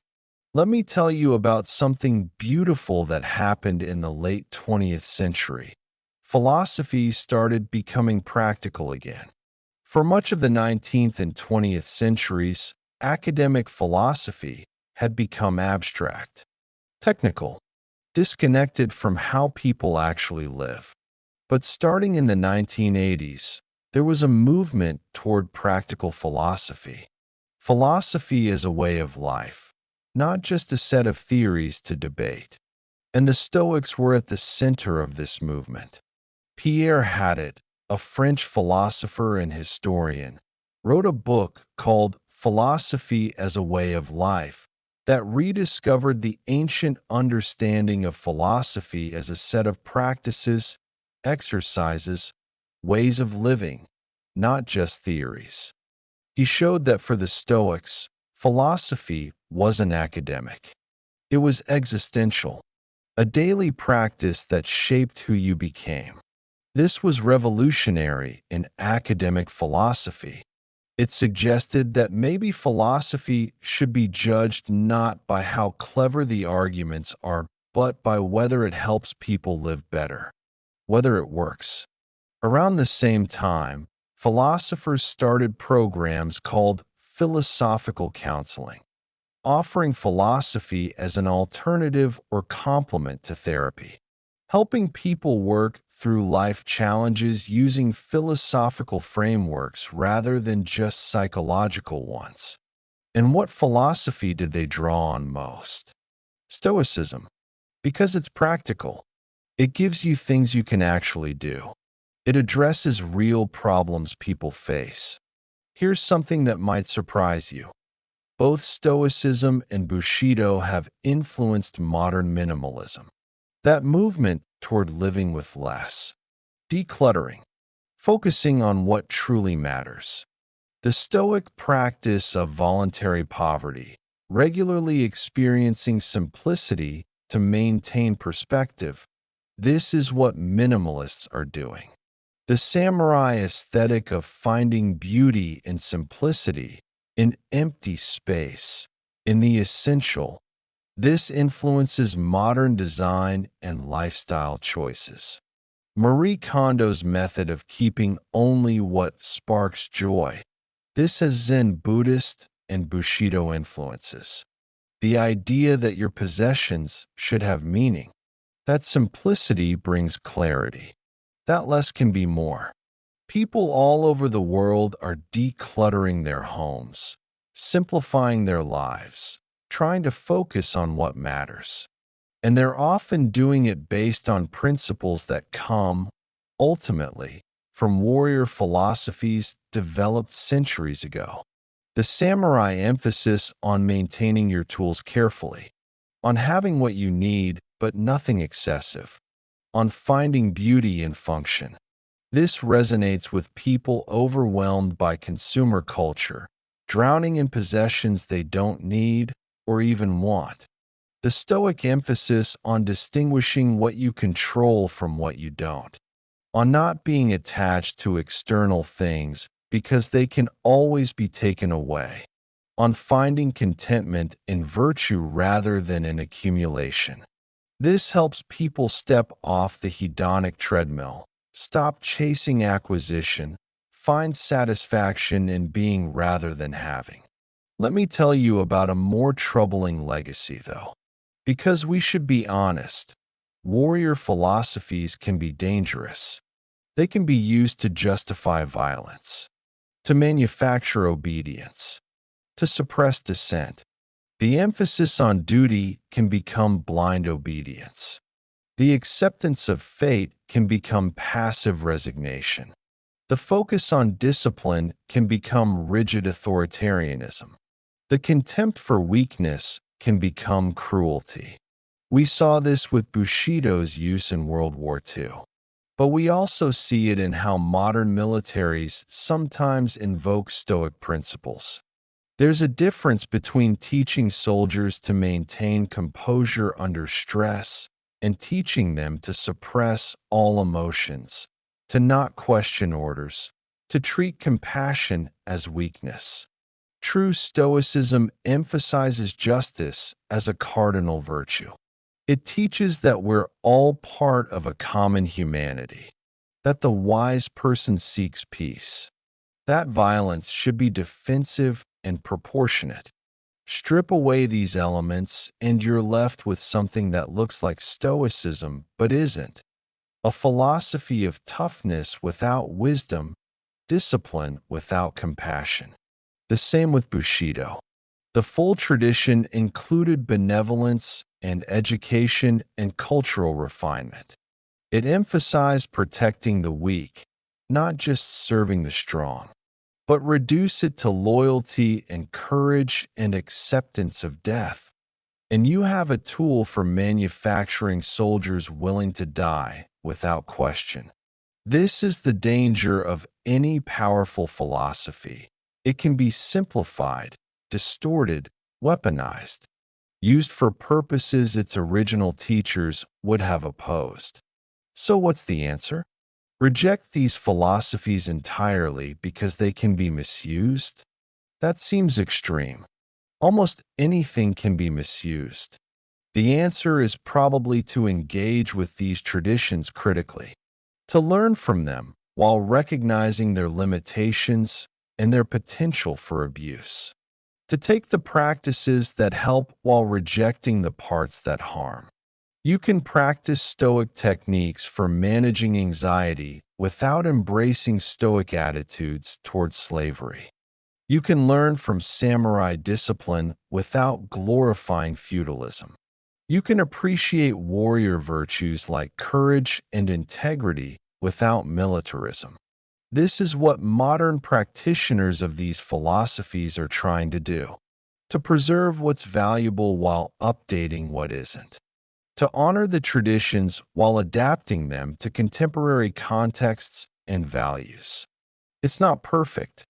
There are disagreements about what's essential to these philosophies and what's contingent, about which parts are timeless wisdom and which parts are products of their eras that should be left behind. But the conversation itself is valuable. The wrestling with these questions, the attempt to learn from the past without being imprisoned by it.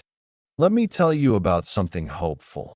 Increasingly, people are finding connections between Stoicism and modern social justice movements. This might seem contradictory at first. Aren't Stoics supposed to accept things as they are? But look closer.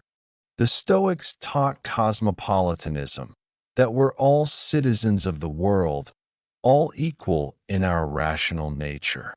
They criticized conventional hierarchies. Epictetus, the former slave, taught that external status doesn't determine your worth. Modern Stoics are recovering these aspects of the philosophy, asking, if we're all part of a common humanity, doesn't that require working for justice? If virtue is what matters, doesn't that mean opposing injustice? If you can control your actions, doesn't that create responsibility to act rightly even when it's difficult? The Stoic dichotomy of control doesn't mean accepting injustice. It means recognizing you can't control outcomes, but you can control your effort. You can work for change while accepting you might not see results. You can act rightly even if the world doesn't immediately improve. This is different from the passive interpretation of Stoicism, the version that says just accept everything and focus on your own tranquility. This is active Stoicism, engaged Stoicism. Stoicism that recognizes virtue requires action in the world, not just contemplation in your study. Similarly, modern practitioners of Bushido are recovering aspects that got lost in militaristic interpretations. The emphasis on education and culture, on protecting the weak, on using strength in service of peace. There's a Japanese concept, Katsujinkan, the life-giving sword, that contrasts with Satsujinkan, the death-dealing sword. The highest use of martial skill is to preserve life, not take it. To protect, not to conquer. To achieve peace through strength rather than achieve glory through violence. This is the aspect of Bushido that resonates with modern practitioners. Not the willingness to die for your Lord, but the commitment to live with integrity. Not unquestioning loyalty to authority, but faithful adherence to principles. Not glorification of violence, but the discipline to avoid violence when possible and use it justly when necessary. These interpretations might not be exactly what Tsunetomo or Musashi intended, but traditions evolve. They have to remain relevant. The question is whether they evolve in ways that honor the core insights while adapting to new contexts. Here's what strikes me about the legacy of these warrior philosophies. They keep finding new life because they address something fundamental about human existence: the need for meaning, for discipline, for a framework to handle difficulty, for principles to live by. Modernity promised to solve these problems through reason, through science, through progress. And it did solve many problems. We live longer, healthier, more comfortable lives than any previous generation. But comfort doesn't necessarily bring meaning. Technology doesn't answer questions about how to live. Progress doesn't automatically create virtue. So people keep returning to these ancient traditions, keep finding value in practices developed by warriors who died centuries ago. Because the practices work. They help with anxiety. They build resilience. They provide ethical frameworks. They offer ways to integrate discipline into chaotic lives. You can be a modern person, believing in equality, in human rights, in democracy, and still benefit from Stoic practices or martial arts training. The practices aren't inherently tied to the social structures they emerged from. They can be separated, adapted, made relevant to contemporary life. This is cultural evolution. Ideas surviving not because they're perfectly preserved, but because they're constantly reinterpreted. Each generation finding something valuable, discarding what doesn't work, adding new insights, passing it forward. And here's what's beautiful: you're part of this tradition now. By learning about these philosophies, by thinking about them, by considering which practices might help you, you're carrying them forward. Maybe you'll never meditate on death, like Tsunetomo recommended. Maybe you won't practice premeditatio malorum every morning like Marcus Aurelius. But maybe you'll take the core insight that mentally preparing for difficulty helps you handle it better and adapt it to your life. Maybe you won't practice martial arts or live by Bushido. But maybe you'll take the principle of Shoshin, beginner's mind, approaching each situation fresh rather than relying on assumptions, and apply it to your work or relationships. You don't have to adopt these traditions wholesale. You can learn from them selectively. Take what helps, leave what doesn't. Adapt it to your circumstances. This isn't disrespectful to the traditions. It's how they've always survived, through adaptation, through people finding personal meaning in ancient wisdom and making it their own. The legacy of Stoicism and Bushido isn't really about the books that survived or the famous practitioners.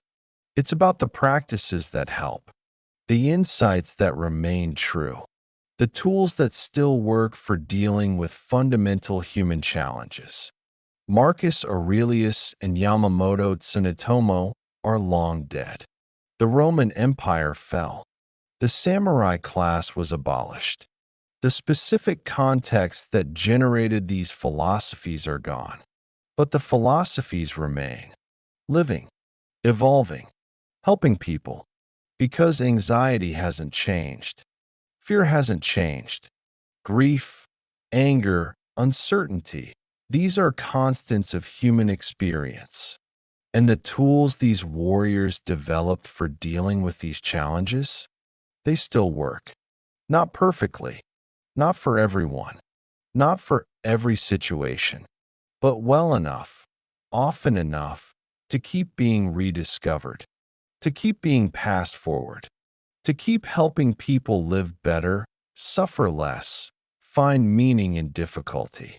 That's the real legacy, not monuments or institutions, not political power or social structures, but practices that help humans be human a little better, tools that work across cultures and centuries, wisdom that doesn't age. The warrior philosophers, Stoic and Samurai both, would probably be surprised to know their words still echo, still help, still matter. But they shouldn't be. They wrote about timeless things, about character and courage and how to live well, about accepting death and finding meaning, about discipline and compassion and duty. These don't change. The human condition doesn't change. So the wisdom remains relevant. And now, as you drift towards sleep, you carry it with you. This ancient wisdom, these warrior practices, these tools for living. Tomorrow, when challenges arise, you have their example, their practices, their permission to struggle and keep trying. Rest now. The legacy continues, and you're part of it. The daily practice of warriors, culture and daily life, living the philosophy in the morning light. Let's wake up with a warrior, not during a dramatic battle or a moment of philosophical insight, but on an ordinary morning. Because philosophy isn't just about grand ideas. It's about how you tie your sandals, how you eat your rice, how you greet the servant who brings your tea. Tonight, as you settle into rest, let me take you through the texture of daily life for those who tried to live by these warrior codes. It's dawn. If you're a Roman following Stoic practices, you're waking in your house on the Palatine Hill or in a modest apartment in the Subura district, depending on your wealth. If you're a samurai, you're waking in your quarters, perhaps a simple room with tatami mats and shoji screens. Or if times are hard during the Tokugawa peace, maybe just a corner of a shared house. Either way, you're waking reluctantly. We talked about how Marcus Aurelius struggled with mornings. You do too. The bed is comfortable. The day ahead is full of obligations. But you've trained yourself. You remember why you're here, what your duty requires. You sit up, place your feet on the floor, and you begin the practice that will shape everything that follows. If you're a samurai, your morning ritual is precise. You've practiced it so many times it's become automatic, but you still maintain full attention. This is Ichigo Ichii, one time, one meeting. Even routine actions deserve complete presence. You wash your face and hands in cold water, not because you enjoy cold water, but because discomfort wakes you fully, brings you into your body, reminds you that you're alive, which means you could die today, which means you should pay attention. You dress carefully. If you're wealthy enough, you have servants to help. But even so, you pay attention to each layer. First, the fundoshi, the loincloth. Then the hatajuban, an undergarment. Then the kimono, tied properly with the obi sash. Each fold must be correct, not for vanity, but because sloppy dress indicates a sloppy mind. Your hair is important. During the Edo period, samurai wore their hair in the distinctive chanmich, the top knot. The front of the head was shaved.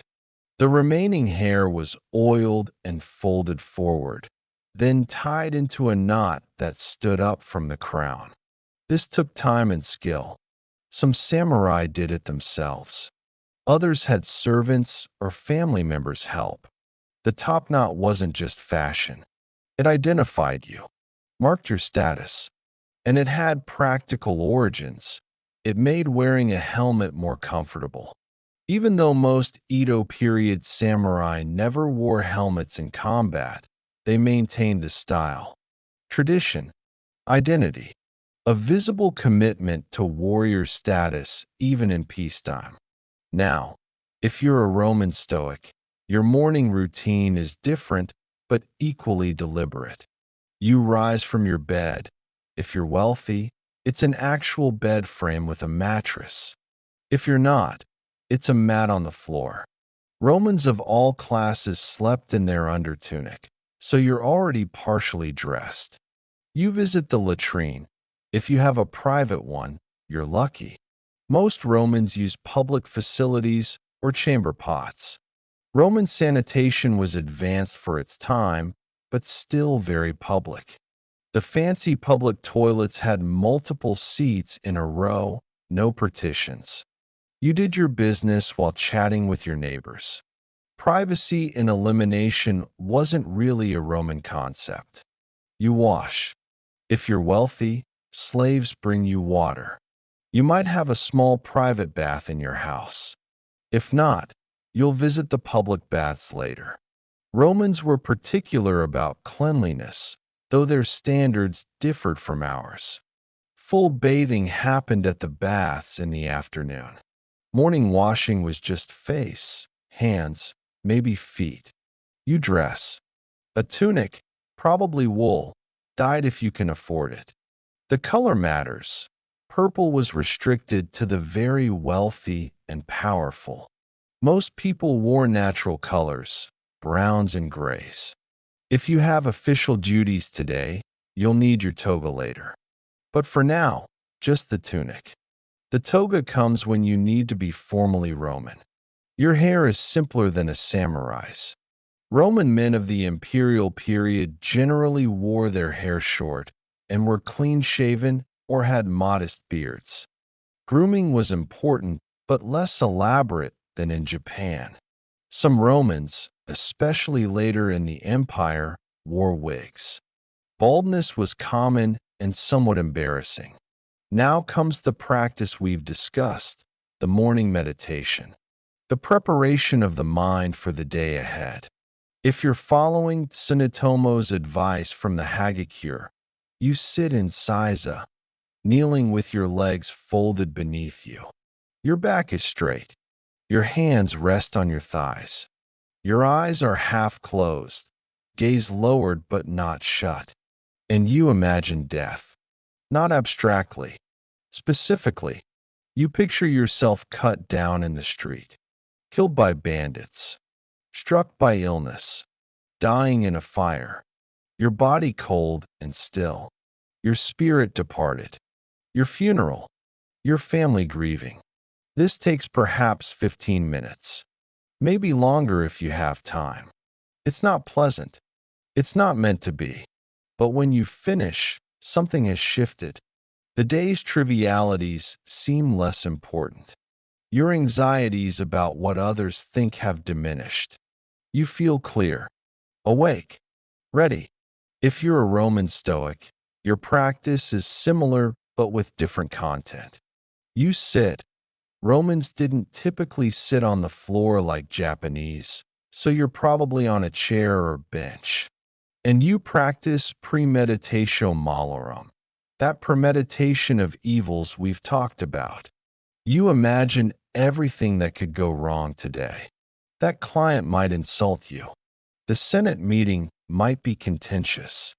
You might receive bad news from your estate. Someone might try to cheat you in business. You might get sick. You might discover betrayal. And for each possibility, you rehearse your response. Not anger, not anxiety, but virtue, justice, courage, wisdom, temperance. You remind yourself that these external events can't truly harm you unless you judge them as harmful, that your character is what matters, that you can maintain integrity regardless of circumstances. Marcus Aurelius did this every morning in his military tent. You're doing what an emperor did, preparing your mind like a warrior prepares their sword. Now, breakfast. And here's where the cultural differences become really apparent, because Romans and Japanese ate very differently. As a Roman, your breakfast, ientaculum, is light. Maybe just bread dipped in wine or olive oil. Some cheese if you're fortunate. Perhaps an egg. Fruit if it's in season and you can afford it. Breakfast isn't a big meal. You eat quickly, probably standing, probably while doing something else. The bread is coarse, whole grain, dark. quite different from modern white bread. It's filling, but not particularly flavorful unless you have something to put on it. The wine you dip it in is mixed with water. Drinking straight wine in the morning would mark you as having a problem. If you're wealthy, you might have honey. This is a luxury. Sweeteners are expensive. Most people rarely taste anything truly sweet. Your bread might have olive oil if you're in a region where olives grow, and that's considered a good breakfast. The oil, the bread, simple but sustaining. As a samurai, your breakfast is rice. Always rice. Rice is the foundation of every meal. You eat it from a bowl, using chopsticks if you're wealthy enough to have them, or perhaps with your hands if you're not. The rice is white and sticky, quite different from the rice you might be familiar with. With the rice, pickled vegetables, probably. Sukmano, preserved in salt or rice bran. Maybe some miso soup, fermented soybean paste dissolved in hot water with some seaweed or tofu. If you're fortunate, a small piece of fish. But meat is rare. Buddhism influenced Japanese culture deeply, and meat eating was generally avoided except in certain regions or circumstances.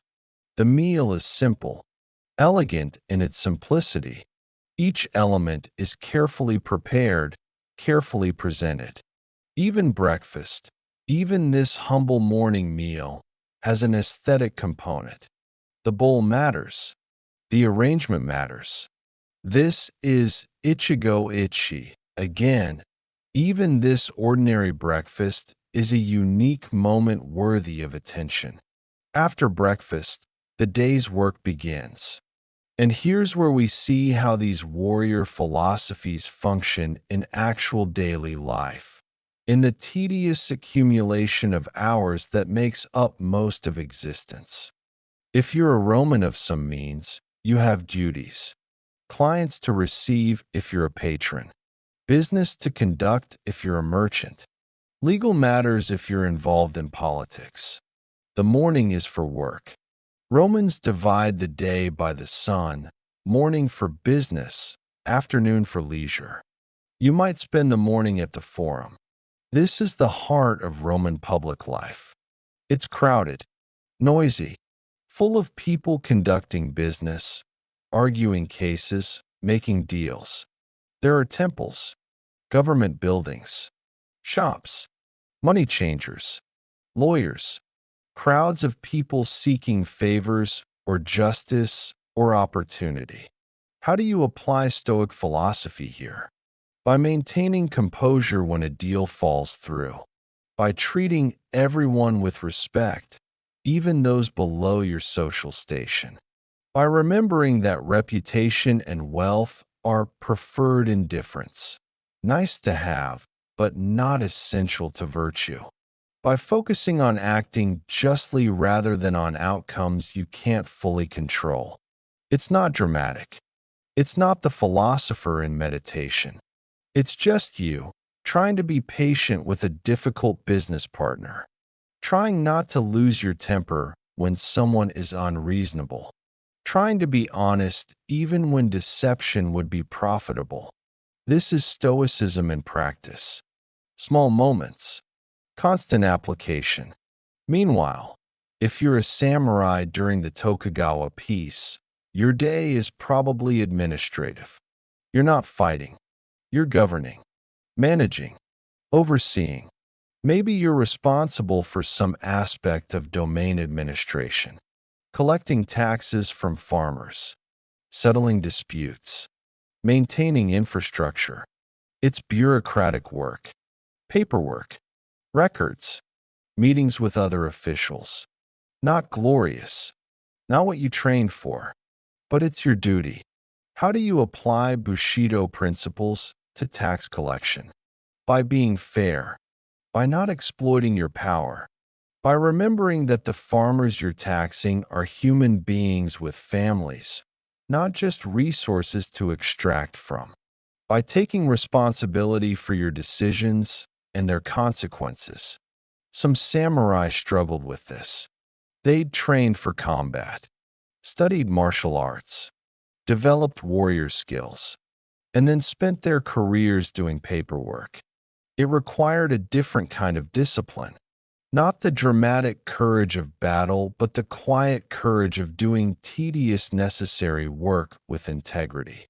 Yamamoto Tsunetomo wrote about this, about finding meaning in administrative duties, about bringing the same focus and precision to records keeping that you'd bring to swordsmanship, about treating every task, no matter how mundane, as practice for character development.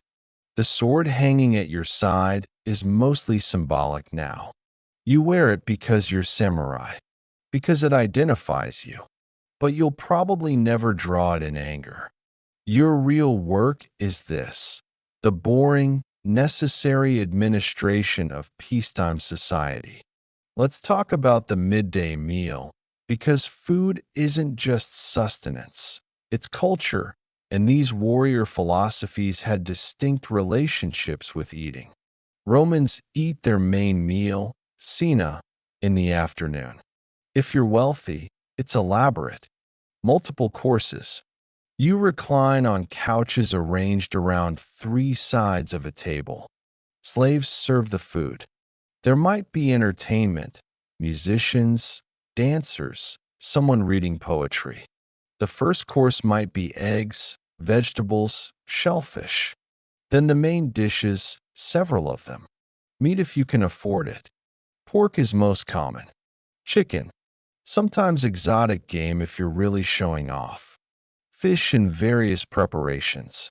Everything heavily seasoned with garum, that fermented fish sauce that Romans put on everything.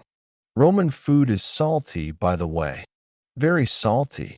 And they use a lot of spices to mask the taste of ingredients that aren't perfectly fresh.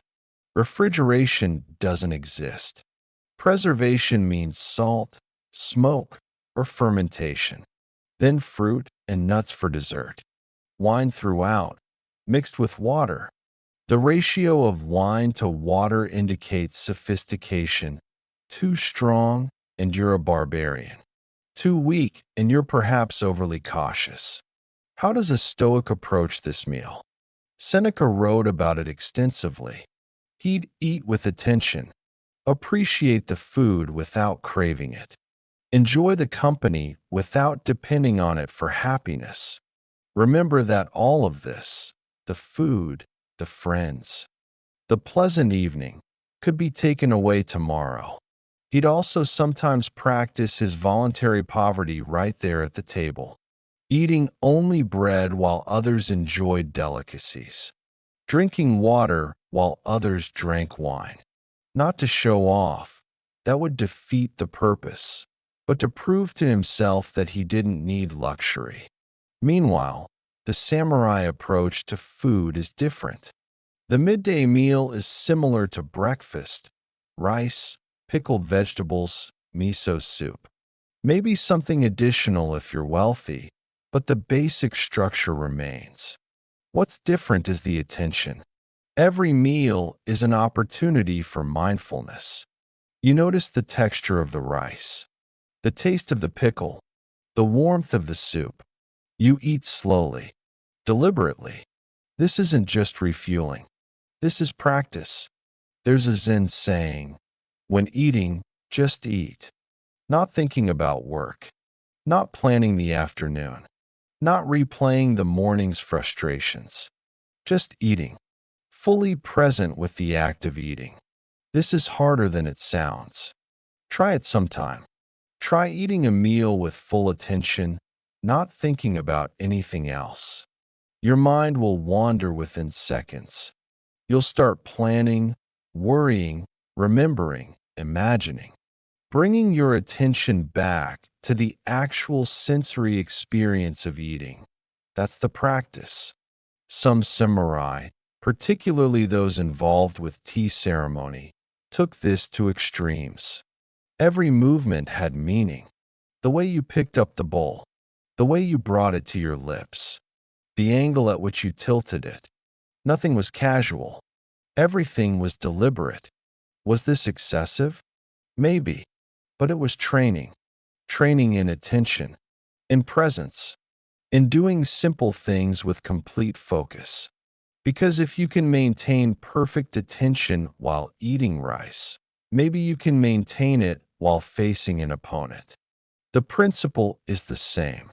Let's talk about the afternoon, because this is when Romans and samurai diverged most clearly in their daily patterns. Romans go to the baths. This is not optional for anyone with means. The baths are social centers, public spaces where you meet friends, discuss business, hear gossip, and yes, occasionally get clean. The typical bathing sequence. First, you exercise. There's a palestra, an exercise ground, where you might wrestle, lift weights, play ball games. You work up a sweat. Then you move through the bathing rooms. The tepidarium, warm room. You start adjusting to the heat. Then the caldarium, hot room, very hot, like a sauna. You sweat profusely. Slaves or attendants scrape your skin with a strigil, that curved metal tool, removing oil and dirt and dead skin. It's not gentle. Your skin turns red. Then, if you're brave, the frigidarium, cold plunge. Shock your system. Close your pores. Feel intensely alive. Throughout all this, you're naked. Everyone is naked. Men in the men's section, women in the women's section, or at different times if it's a smaller bath. Bodies of all types, all ages, all levels of fitness. This is normal, not sexual, just communal bathing. How does a Stoic handle this? By not being attached to physical appearance, by not comparing himself to others, by treating his body as a tool that needs maintenance, not as his identity.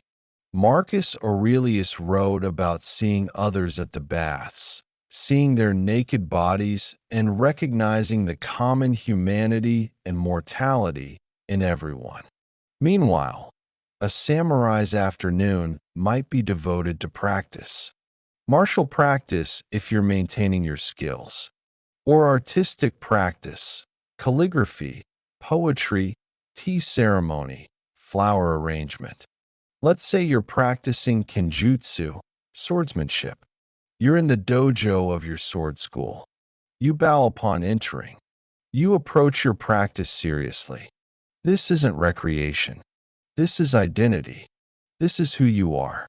You practice kata, formal patterns. The same movements repeated hundreds, thousands of times. The draw, the cut, the return to ready position. Again and again. Your teacher watches, corrects tiny details. The angle of your wrist, the position of your feet. Details that seem meaningless but somehow matter enormously. Why this precision? Because in real combat, tiny details determine life and death, but also because the practice itself is transformative. When you do something with complete attention, with perfect form, repeatedly, something changes in you. You develop what the Japanese call mushin, no mind. Action without thought. Perfect spontaneous response. Miyamoto Musashi trained like this. Obsessively. He'd practice cuts until his hands bled.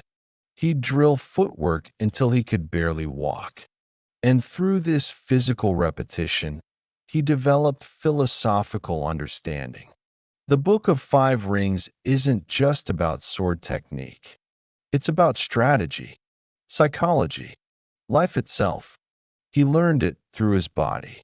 Let's talk about family life, because both Romans and samurai lived in complex family structures that shaped their daily experience.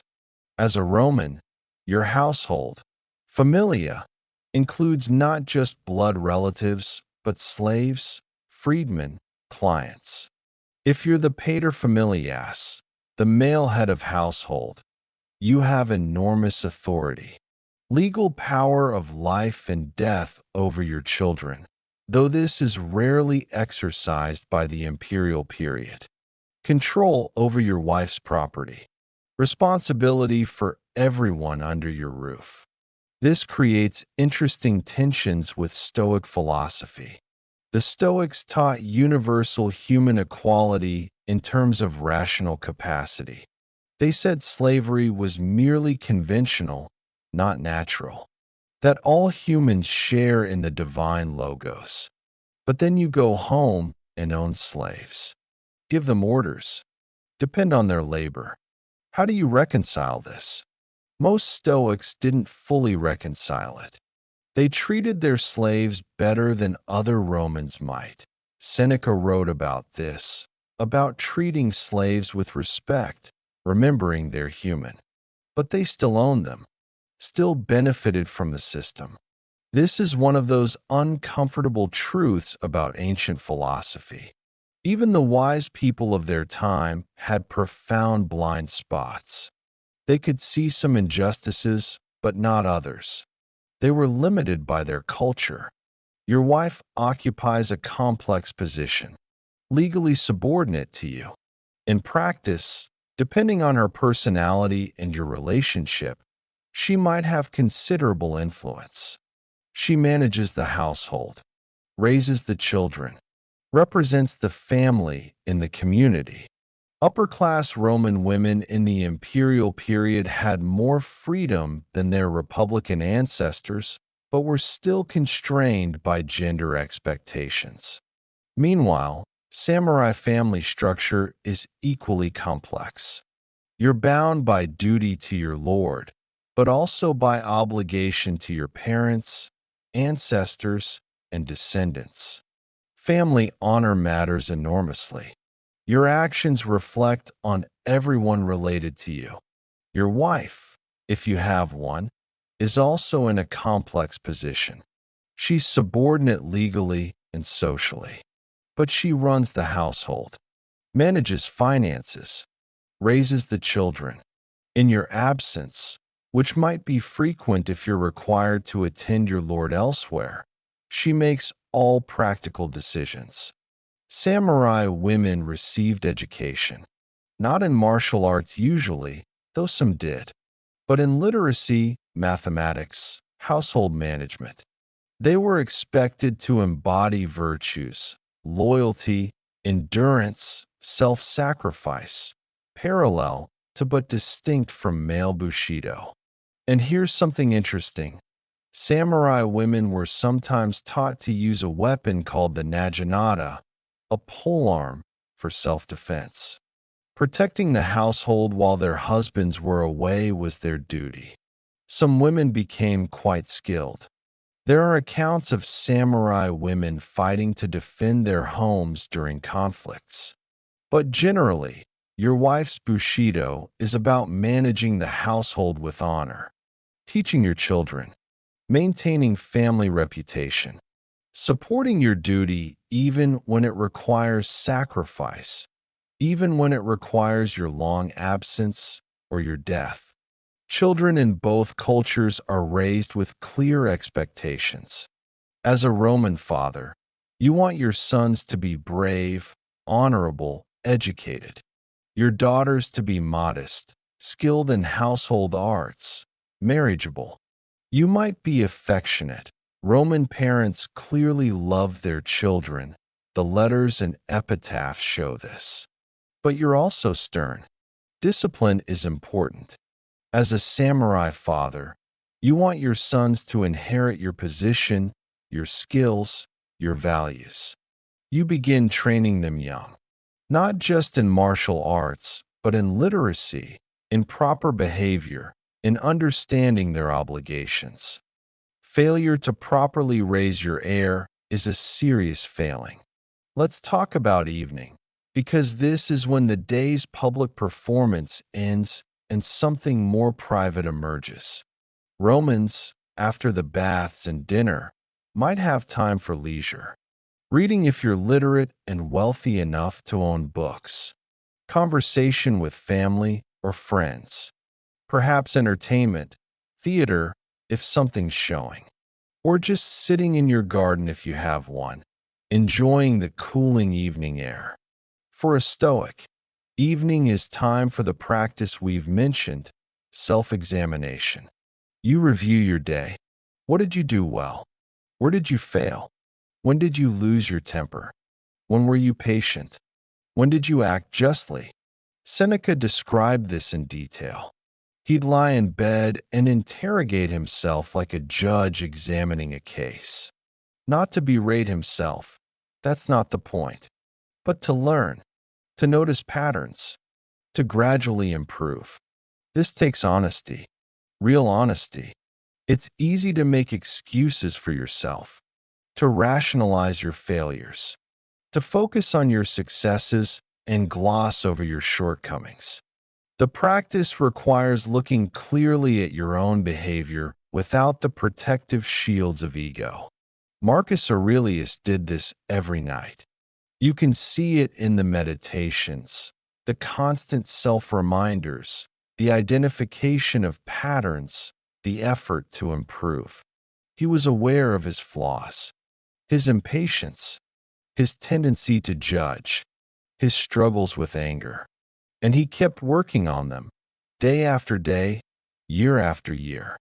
Meanwhile, a samurai's evening might include similar reflection, sitting quietly, reviewing the day, noticing where you maintained presence and where your mind wandered, where you acted with honor and where you fell short.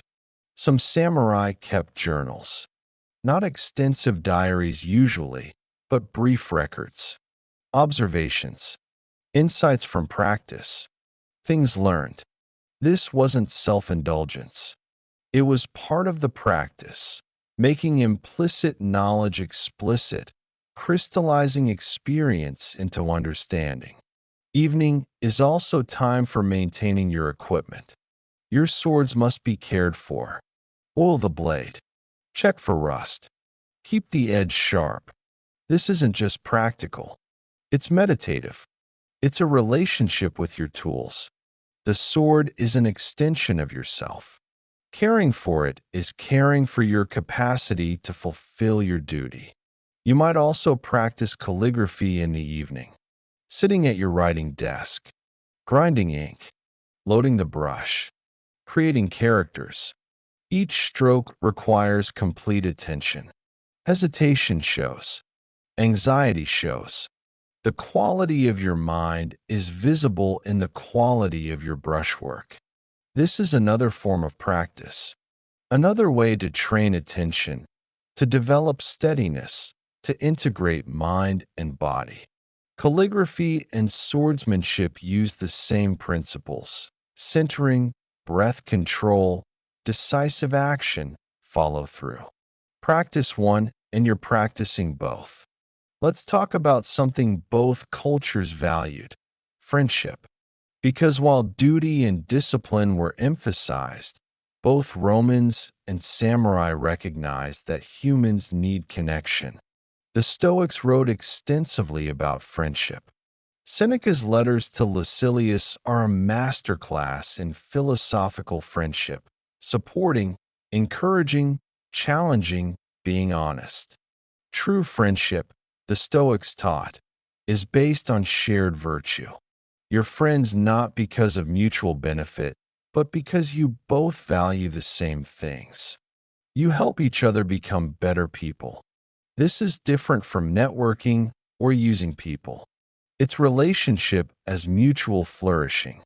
Your friend's progress and virtue genuinely pleases you. Their struggles concern you. You celebrate together. You support each other, not because you get something out of it, but because that's what virtue requires. Marcus Aurelius clearly treasured his teachers and friends. That first book of the Meditations, thanking everyone who influenced him, that's genuine gratitude. Those were real relationships that shaped him. Samurai friendship followed similar patterns. Your bonds with fellow warriors were important. People who understood the demands you faced, who shared your values, who could be trusted completely. There's a concept in Bushido, giri, which roughly translates as duty or obligation, but also encompasses loyalty and reciprocity. Your giri to your friends required you to support them, to be reliable, to maintain relationships even when inconvenient. But like the Stoics, samurai distinguished between true friendship and mere alliance.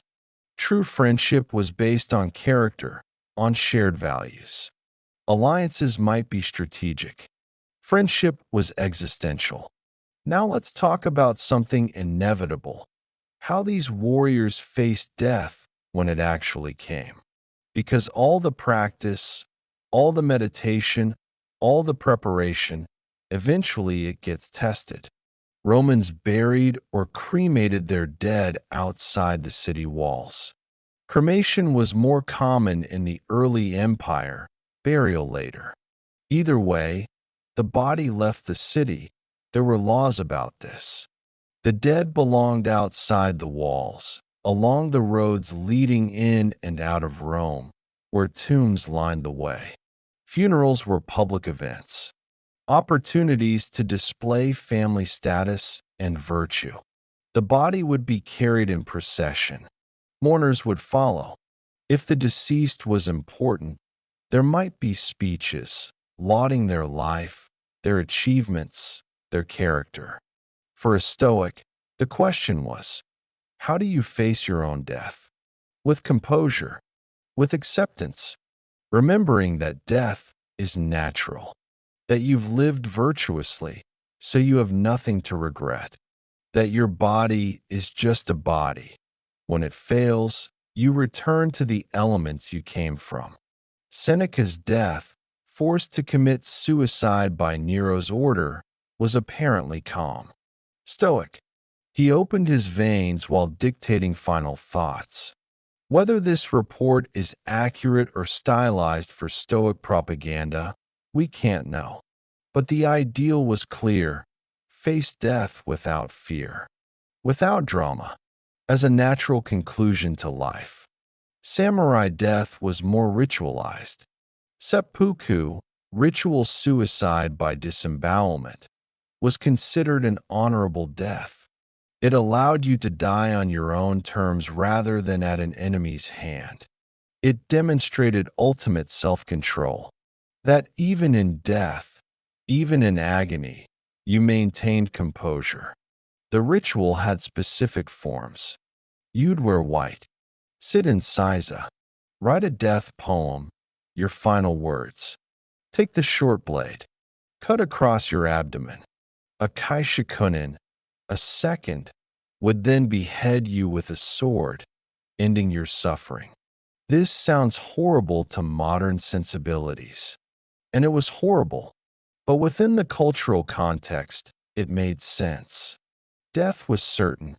How you died was the only thing you controlled. Dying well, with courage, with dignity, was the final statement of character. Not all samurai deaths were seppuku, of course. Most died ordinary deaths: illness, old age, accident. But the ideal shaped how they thought about death. Even dying of disease, you could maintain dignity. Accept what came. Face the end with composure. Sunetomo wrote about this, about visualizing your death so thoroughly that when it comes, you're ready. You've already died 1,000 times in imagination. The real thing is just one more iteration. So this was life as a Stoic or samurai. Not the dramatic moments you see in movies, the great battles, the philosophical breakthroughs, the climactic speeches, but the ordinary moments.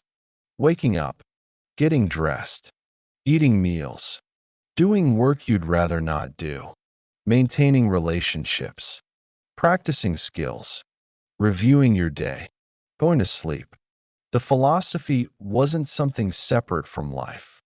It was woven into every moment. How you tied your obi or toga, how you spoke to your slaves or servants, how you handled frustration, how you maintained your sword or your composure, how you ate your rice or your bread. Small things, constant practice, the daily choice to live according to your values even when it's difficult, even when no one's watching, even when you're tired and would rather not. This is what made someone a Stoic or a Samurai. Not the dramatic moments, but the accumulated weight of 10,000 small choices. Not achieving some perfect state, but continuously practicing. Not being perfect, but being committed. Marcus Aurelius doing his morning practice in a cold tent. Sunetomo carefully maintaining his sword in his mountain hermitage. Seneca examining his conscience before sleep. Musashi practicing cuts until his hands bled. Ordinary moments. Daily practice. Small choices toward virtue. This is the real secret. Not some hidden teaching, but this, that life is practice. That every moment is an opportunity. That you become what you repeatedly do. The warrior philosophers understood this.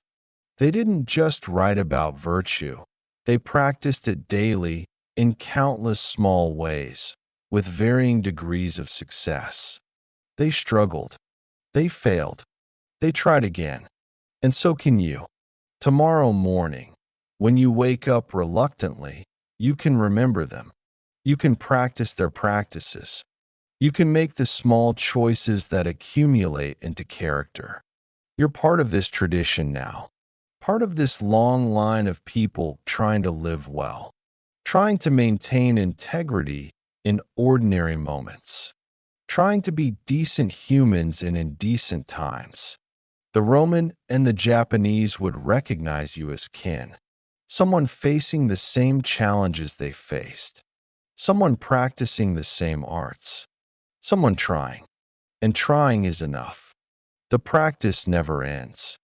The path is walked one step at a time, and every moment is a fresh opportunity. Sleep now, knowing that tomorrow is another chance, another day to practice, another opportunity to choose virtue. The warriors rest beside you. Their practices live in you. Their wisdom guides you. Rest well. Tomorrow, you practice again.